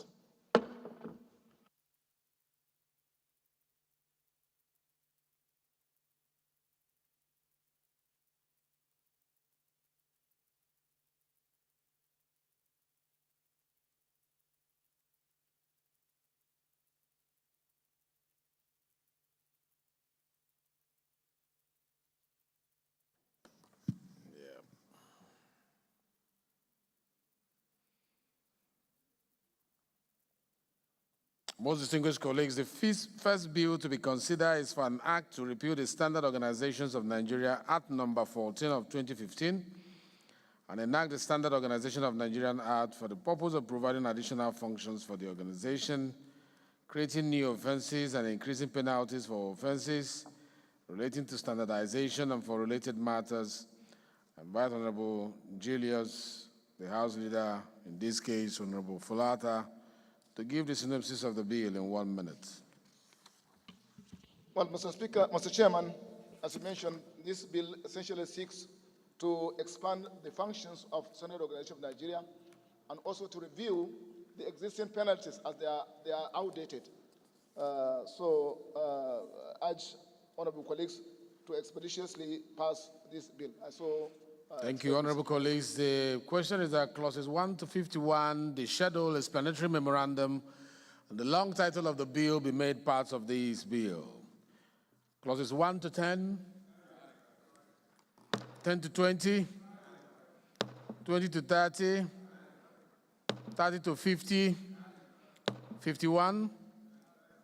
the schedule, explanatory memorandum, and the long title. Most distinguished colleagues, the second bill to be considered is for an act to amend the Sea Fisheries Act Cap S4 Laws of Federation of Nigeria 2004 to, among all things, bring the penalties therein in conformity with modern-day realities and for related matters. And I invite the leader, Falata, to give the synopsis of the bill in 1 minute. Thank you, Mr. Chairman. As you mentioned, this bill seeks to bring the penalties in the previous act in tandem with modern reality, as they are so low and outdated. So essentially, the bill seeks to review the penalties for violators of the Sea Fisheries Act. I so recommend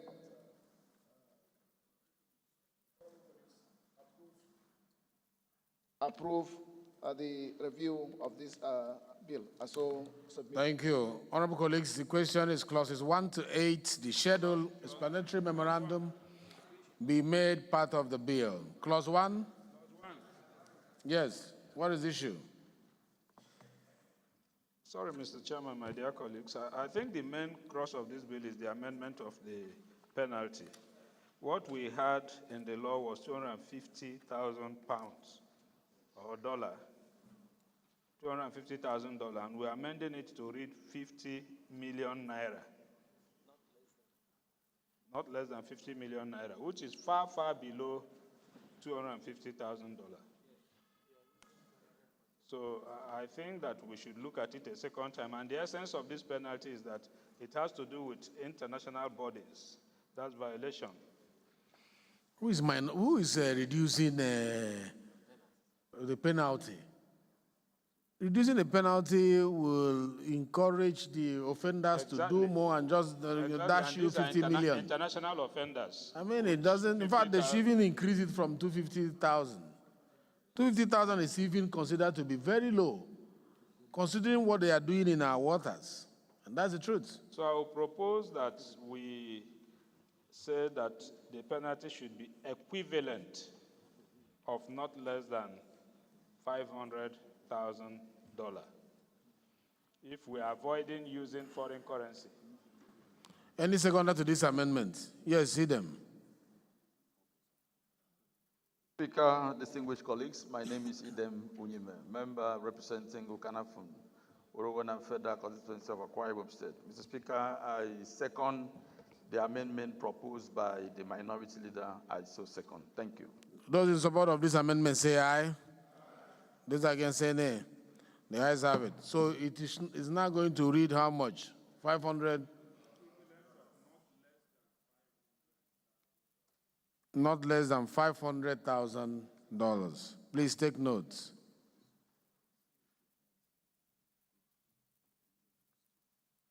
So clause 2 as amended. It's not clause 2, it's clause 1. It's 1, 2. It's 1 sub 2. Clause 1 as amended. Clause 2, clause 3, clause 2. Clauses, I will carry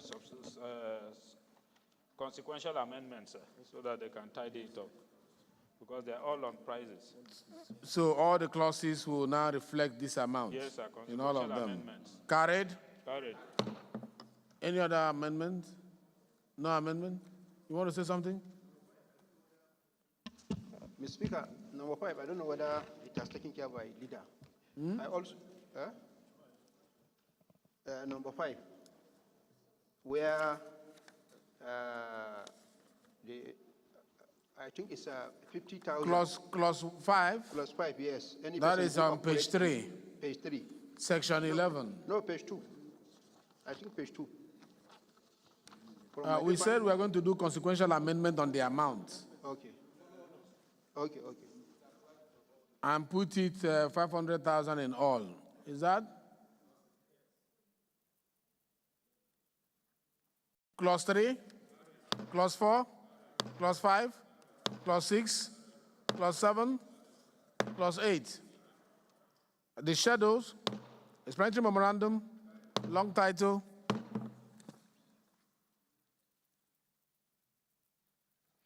Most distinguished colleagues, the third bill to be considered is for an act to make provision for the integration of private closed-circuit television, CCTV infrastructure into the national security network in Nigeria and for related matters. I invite the leader to give 1 minute synopsis of the bill.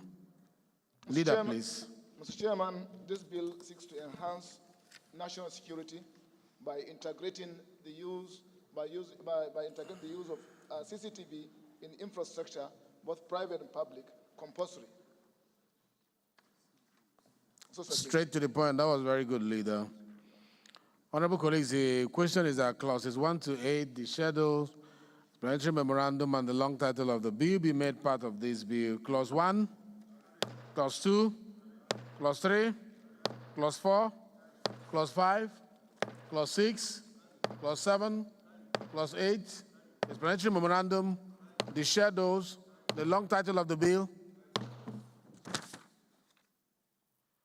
Most distinguished colleagues, the fourth bill to be considered is for an act to repeal the National Inland Waterways Act, Cap N 47 Laws of the Federation of Nigeria 2004, and enact the Nigerian Inland Waterways Act, establish the Nigerian Inland Waterways Authority to provide for the management, regulation, and development of the Nigerian inland waterways and to promote private sector participation in the development of the Nigerian inland waterways in Nigeria and for related matters.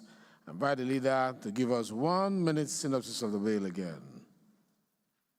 Mr. Chairman, this bill seeks essentially to expand the scope of participation, bringing private individuals to participate in the operations of our Nigerian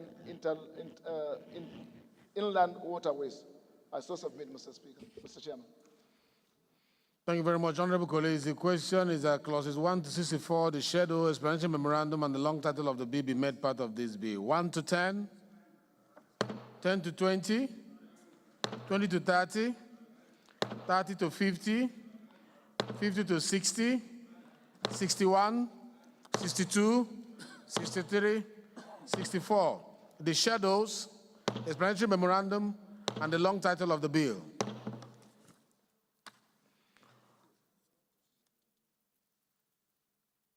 Most distinguished colleagues, the fifth bill to be considered is for an act to amend the National Broadcasting Commission Act, Cap N11, Laws of Federation of Nigeria.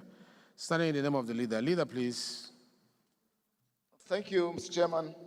And this bill seeks essentially to amend the National Broadcasting Commission Act to encourage a liberal openness and favorable competition in the industry.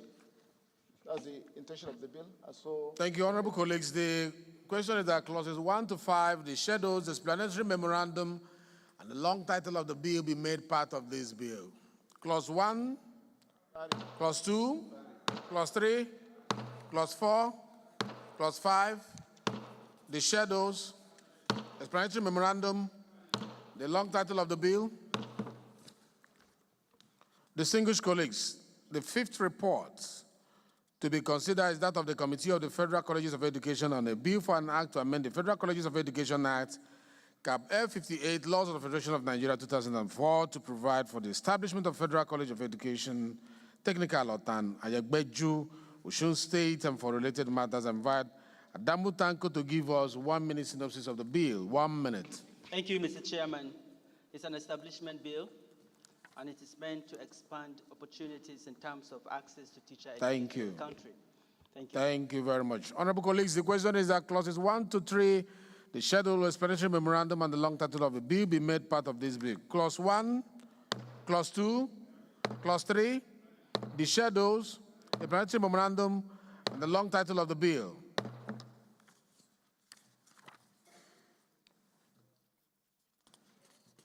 Respected colleagues, the second report to be considered is that of the Committee on Federal Colleges of Education, once more, on a bill for an act to amend the Federal Colleges of Education Act, Cap F8, Laws of Federation of Nigeria 2004, to provide for the establishment of Federal College of Education technical full for Adamawa State and for related matters. Honorable Tanko again, 1 minute. Thank you, Mr. Chairman. Again, an establishment bill. A public hearing has been held and the report is adopted. Thank you very much, Honorable Tanko. Clause 6 to be included as part of this bill. The question is as to clauses 1 to 3, the schedules, explanatory memorandum, and the long title of the bill. Clause 1, clause 2, clause 3, the schedules, explanatory memorandum, the long title of the bill. The third report to be considered, honorable colleagues, is that of the Committee of Health Institution on the bill for an act to amend Medical Center Act and establish Federal Medical Center at Tang, Ota, Ogun State, and for related matters. I invite Honorable Martins, to give the synopsis of the bill in a minute, just like Tanko did. Thank you, Honorable Speaker, honorable colleagues. This is an amendment bill, and the bill seeks to amend the existing act to allow for the establishment of Federal Medical Center at Tan Ota, Ogun State.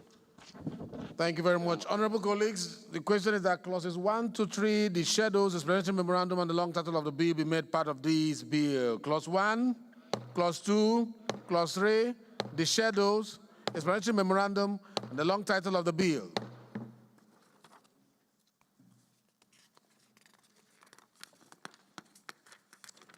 Highly respected colleagues, the fourth report to be reconsidered is that of the Committee on Health Institution on a bill for an act to amend the Federal Medical Centers Act to provide for the establishment of Federal Medical Center Simbaki, Wamba, Nasarawa State. And for related matters, I invite Honorable Martin Soke once again for 1 minute on the synopsis of the bill. Yes. Thank you, Mr. Speaker, honorable colleagues. I'm Honorable Dr. Martin Soke. As we speak, Betitozo and Federal Constituency. This is an amendment bill, and it seeks to amend the existing act on the establishment of Federal Medical Centers to allow for the establishment of Federal Medical Center, Sisimbaki, Wamba, Nasarawa State. Thank you very much, honorable colleagues. Clauses 1 to 3 is a question that is being added that it be made part of this bill. So the schedules, as well as the memorandum, explanatory memorandum, and the long title of the bill. Clause 1, clause 2, clause 3, the schedules, the explanatory memorandum, the long title of the bill. Most distinguished colleagues, the fifth report to be considered is that of the Committee on Health Institution on the bill for an act to provide for establishment of Federal College of Nursing and Midwifery, Igbo, Ondo State, and for related matters. Invite Honorable Martin again. For 1 minute synopsis. Mr. Speaker, honorable colleagues, I'm Honorable Dr. Martin Soka, representing Betite, also our Federal Constituency. I'm from Enugu State. This is a new bill seeking for the establishment of a Federal College of Nursing and Midwifery, Igbo, Ondo State. So move, Mr. Speaker. Honorable colleagues, the question is that clauses 1 to 39, explanatory memorandum, and the long title to be made part of this bill. 1 to 10, 10 to 20, 20 to 30, 30 to 39, explanatory memorandum, the long title of the bill. The distinguished colleagues, the sixth report to be considered is that of the Committee on Health Institution again on a bill for an act to provide for establishment of the Federal College of Nursing and Midwifery, Awa, Ijebu, Ogun State, and other specialties of medicine, and make provision for the general administration of the college and for related matters. And I invite Honorable Oke again to give us 1 minute synopsis of the bill. Honorable Speaker, honorable colleagues, I'm Honorable Dr. Martin Soke. I represent Betitozo and Federal Constituency. I'm from Enugu State. This is a new bill, and it seeks to establish the Federal College of Nursing and Midwifery, Awa, Ijebu, Ogun State, and other specialties of medicine to make provision for the general administration of the college. So move. Thank you, honorable colleagues. The question is clauses 1 to 23, explanatory memorandum, and the long title of the bill be made part of this bill. Clause 1 to 10, 10 to 20, 21, 22, 23, explanatory memorandum, long title of the bill.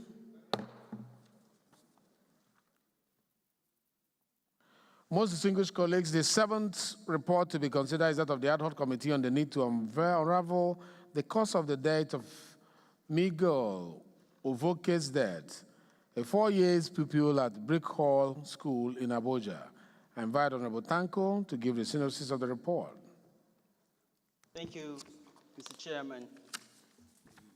Again, the report of the ad hoc committee to unravel the death of Miguel Ovoke, that the cause of the death was asphyxia, which occurred due to a meatball lodged in the esophagus of the deceased, leading to severe breathing difficulties and the lack of established safety guidelines and oversight measures in the Federal Capital Territory Administration. Further recommendations are as contained in the other paper. Thank you very much. Honorable colleagues, the question is that recommendation 1 to 4 be made part of this report. Recommendation 1, which is published on the other paper. You see it on the other paper. If you go to number 47246, you will see it there. Recommendation 1, recommendation 2, recommendation 3, recommendation 4.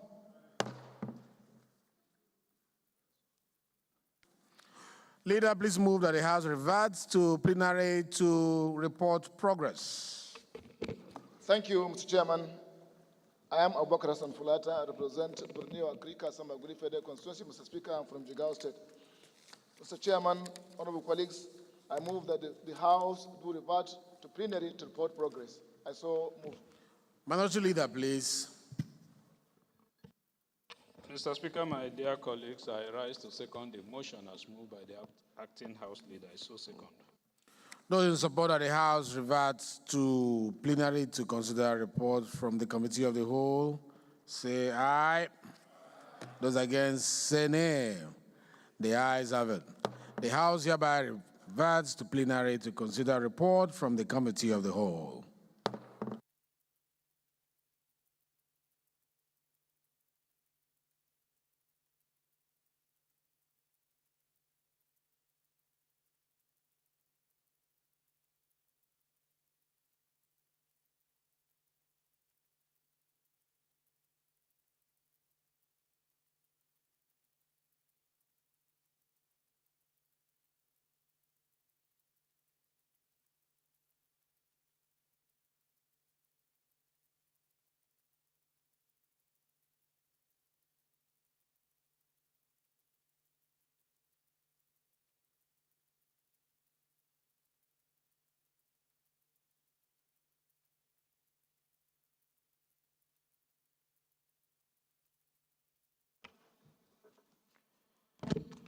Honorable colleagues, the House and the Committee of the Whole consider the report on the bill for an act to repeal and the Standards Organization of Nigerians Act number 14 of 2015 and enact the Standard Organization of Nigeria Act for the purpose of providing additional functions for the organization, creating new offenses and increasing penalties for offenses relating to standardization and for related matters, and approve clauses 1 to 51, the schedules, the explanatory memorandum, and the long title of the bill.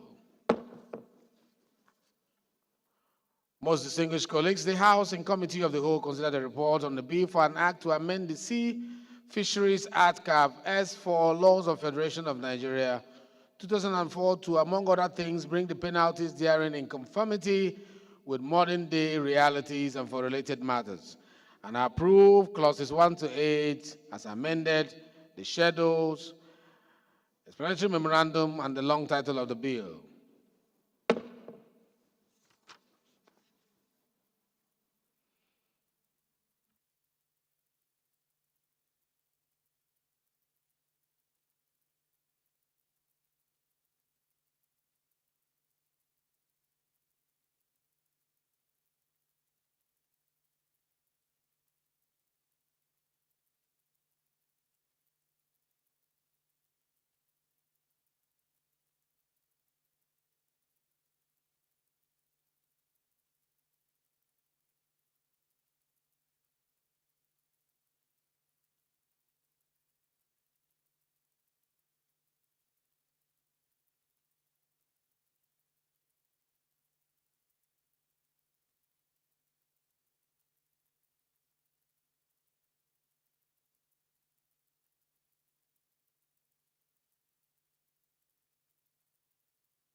Honorable colleagues, the House and Committee of the Whole considered a report on the bill for an act to make provision for the integration of private closed-circuit television infrastructure into the national security network in Nigeria and for related matters, and approved clauses 1 to 8, the schedules, explanatory memorandum, and the long title of the bill.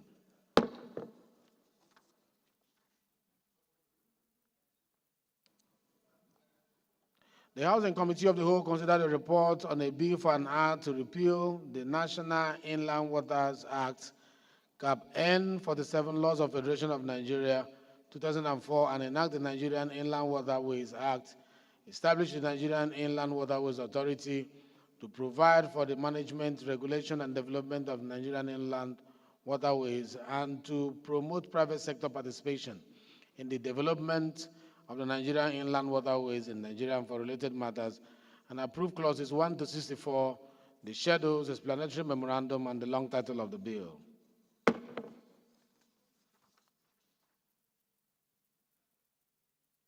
The House and Committee of the Whole considered a report on a bill for an act to amend the National Broadcasting Commission Act, Cap N11, Laws of Federation of Nigeria, 2004, and for related matters, and approve clauses 1 to 5, the schedules, explanatory memorandum, and the long title of the bill. The House and Committee of the Whole considered the report of the Committee on Federal Colleges of Education on the bill for an act to amend the Federal Colleges of Education Act, Cap F8, Laws of Federation of Nigeria, 2004, to provide for the establishment of Federal College of Education, Technical Otan, Oyegbaju, Osun State, and for related matters, and approve clauses 1 to 3, the schedules, explanatory memorandum, and the long title of the bill. The House and Committee of the Whole considered the report of the Committee on Federal Colleges of Education and a bill for an act to amend the Federal Colleges of Education Technical for Federal, Adamawa State, and for related matters, and approve clauses 1 to 3, the schedules, explanatory memorandum, and the long title of the bill. The House and Committee of the Whole considered the reports of the Committee on Health Institution on the bill for an act to amend Medical Center Act and establish Federal Medical Center Atan Ota, Ogun State, and for related matters, and approve clauses 1 to 3, the schedules, explanatory memorandum, and the long title of the bill.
The House and Committee of the Whole considered the reports of the Committee on Health Institution and the bill for an act to amend the Federal Medical Center Act to provide for the establishment of Federal Medical Center Sisimbaki, Wamba, Nasarawa State, and for related matters, and approve clauses 1 to 3, the schedules, explanatory memorandum, and the long title of the bill.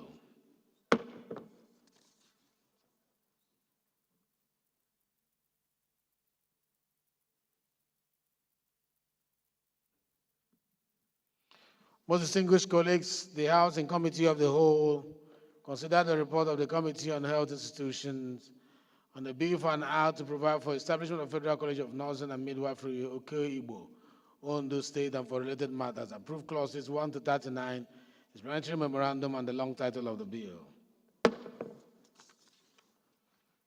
The Housing Committee of the Whole considered the report of the Committee on Health Institution and a bill for an hour to provide the establishment of the Federal College of Nursing, Midwifery, Awa, Ijebu, Ogun State, and other specialties of medicine, and make provision for the general administration of the college and for related matters, and approve clauses 1 to 23, explanatory memorandum, and the long title of the bill. The Housing Committee of the Whole considered the report of an adult committee on the need to unravel the cause of the death of Migo Lovalco deaths, a 4-year pupil at Brick Hall School in Abuja, and approve recommendations 1 to 4 of the report.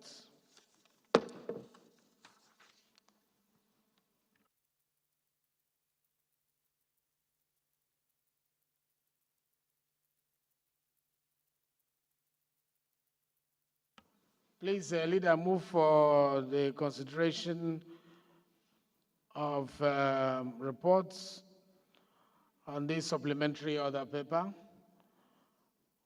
for number 1 and number 2 on the supplementary order paper. Thank you, Mr. Speaker. Honorable colleagues, I am Abubakar Hassan Fulata.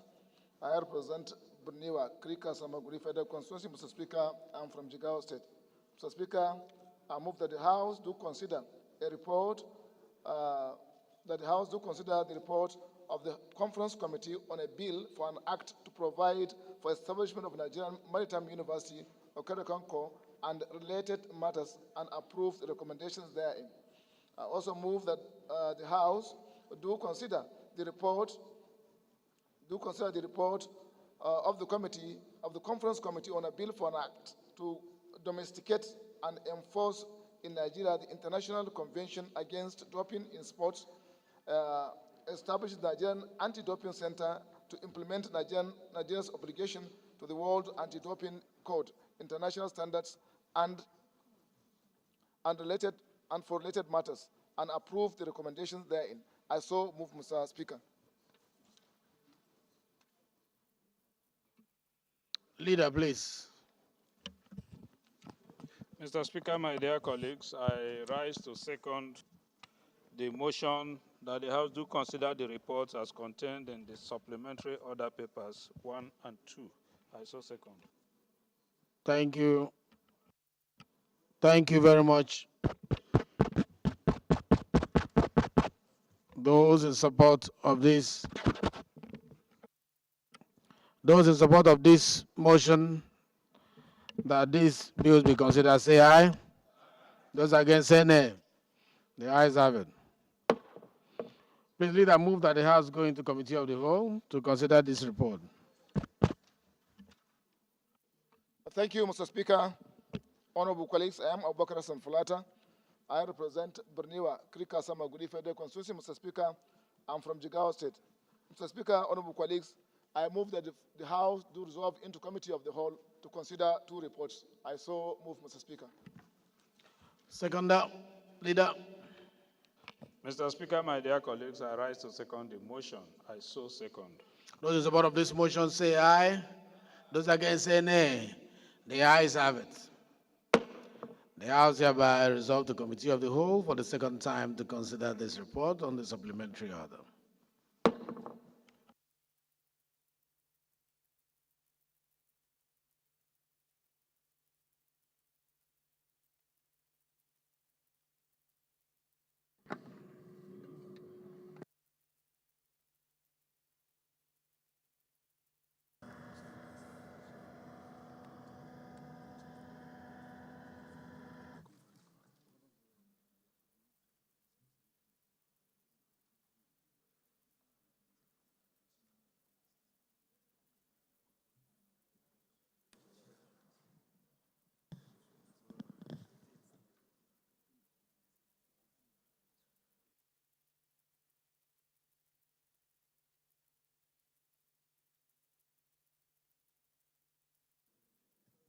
Leader, please give us synopsis for the adoption of the report. You don't have it? Go ahead, 1 minute. Thank you, Mr. Chairman. For the first report, the conference committee Even the microphone is tired. For the first report, the conference committee accepted the House position on the first report. On the second report, the date for expiry for Nigeria to sign is a few days from now. We must have to be part of that. That's why we are doing this. So I move that we adopt the report. Thank you very much, Mr. Chairman. All right, thank you very much. Honorable colleagues, I think it's just the adoption of the report, and it's just one line that they have to adopt the report of the Conference Committee on the Bill for an Act to provide for establishment of Nigerian Maritime University, Cocoa, and for related matters, and approve the recommendation. Recommendation carried. And then the second one, reports on the Conference Committee to domesticate and enforce Nigeria, the International Convention Against Doping. Leader, can you give me synopsis again? Thank you, Chairman. The date, the deadline for every nation in the world to sign to this is a few days from today, and Nigeria has to sign. The Senate has done this, so now we are doing it for us to fall into global best practices. Okay, good. So it's for us to adopt the conference committee's report on this bill for an act to domesticate. I understand you, yes. Okay. Yeah, what's her name? Domesticate and enforce in Nigeria the International Convention Against Doping in Sport. Establish the Nigerian Anti-Doping Center to implement Nigeria's obligation to the World Anti-Doping Code, international standard for related matters, and to approve the recommendation. Recommendations approved? Leader, please move that the House results to plenary to report progress. Thank you, Mr. Chairman. I am Abubakar Hassan Fulata. I represent Berniwa Krika Samagudi Federal Constituency. Mr. Speaker, I'm from Jigawa State. Mr. Chairman, I move that the House do revert to plenary to report progress. I so move. Please, Leader. Mr. Chairman, my dear colleagues, I rise to second the motion. I so second. Those in support of this motion say aye. Those against say nay. The ayes have it. The House hereby reverts to plenary to report progress.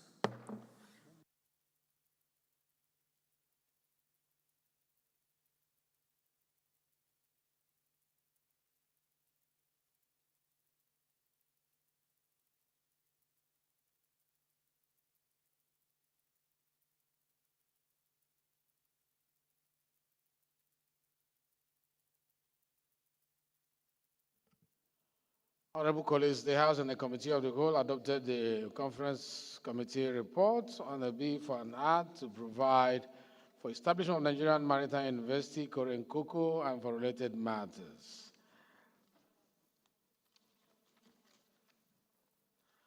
And approve the conference report.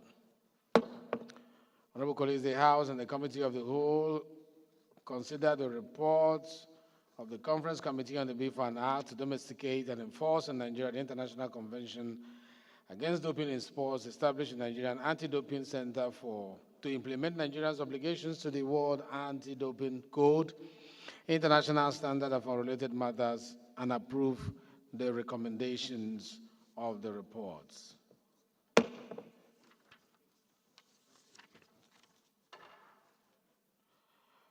Please, Leader, move that the House do adopt the reports from the Committee of the Whole as a working instrument of the Parliament. Thank you, Mr. Speaker. Honorable colleagues, I am Abubakar Hassan Fulata. I represent Berniwa Krika Samagudi Federal Constituency. Mr. Speaker, I'm from Jigawa State. Mr. Speaker, honorable colleagues, I move that the House do adopt the recommendations of the Committee of the Whole. I so move, Mr. Speaker. Minority Leader, please.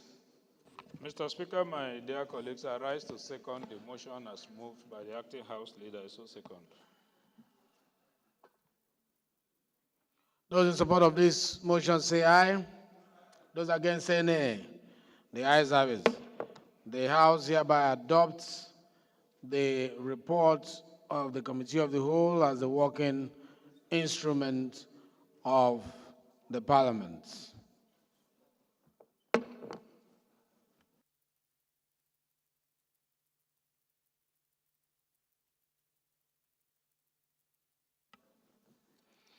Leader, please move that the House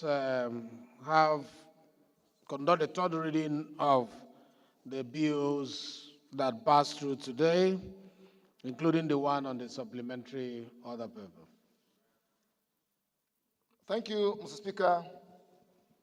Honorable colleagues, I am Abubakar Sanfulata. I represent Berniwa Krika Samba Guri Federal Constituency. Mr. Speaker, I'm from Jigawa State. Mr. Speaker, honorable colleagues, I move that the House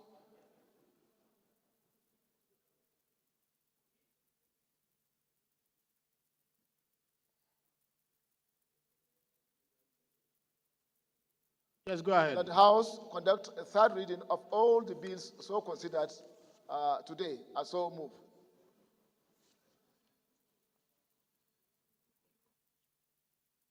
Minority Leader. Mr. Speaker, my dear colleagues, I rise to second the motion. I so second. Those in support that the bills so considered today be read for the third time, say aye. Those against, say nay. The ayes have it. Clerk. Right Honorable Speaker, honorable members. A bill for an act to repeal Standards Organization of Nigeria Act number 14 of 2015 and enact the Standards Organization of Nigeria Act for the purpose of providing additional functions for the organization, creating new offenses and increasing penalties for offenses relating to standardization and for related matters. Third reading.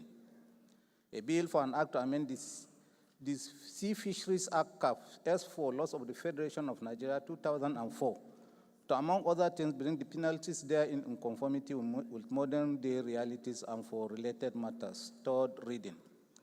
A bill for an act to make provision for the integration of private closed-circuit television infrastructure into the national security network in Nigeria and for related matters. Third reading. A bill for an act to repeal the National Inland Waterways Act N47 Laws of the Federation of Nigeria 2004 and enact the Nigerian Inland Waterways Act, establish the Nigeria Inland Waterways Authority to provide for the management, regulation, and development of Nigeria Inland Waterways and provide and promote private sector participation in the development of Nigerian Inland Waterways in Nigeria and for related matters. Third reading. A bill for an act to amend the National Broadcasting Commission Act, CAF N11, Laws of the Federation of Nigeria 2004 and for related matters. Third reading. A bill for an act to amend the Federal Colleges of Education Act, CAF F8, Laws of the Federation of Nigeria 2004, to provide for establishment of Federal College of Education Technical, Otan, Ayegbaju, Osun State, and for related matters. Third reading.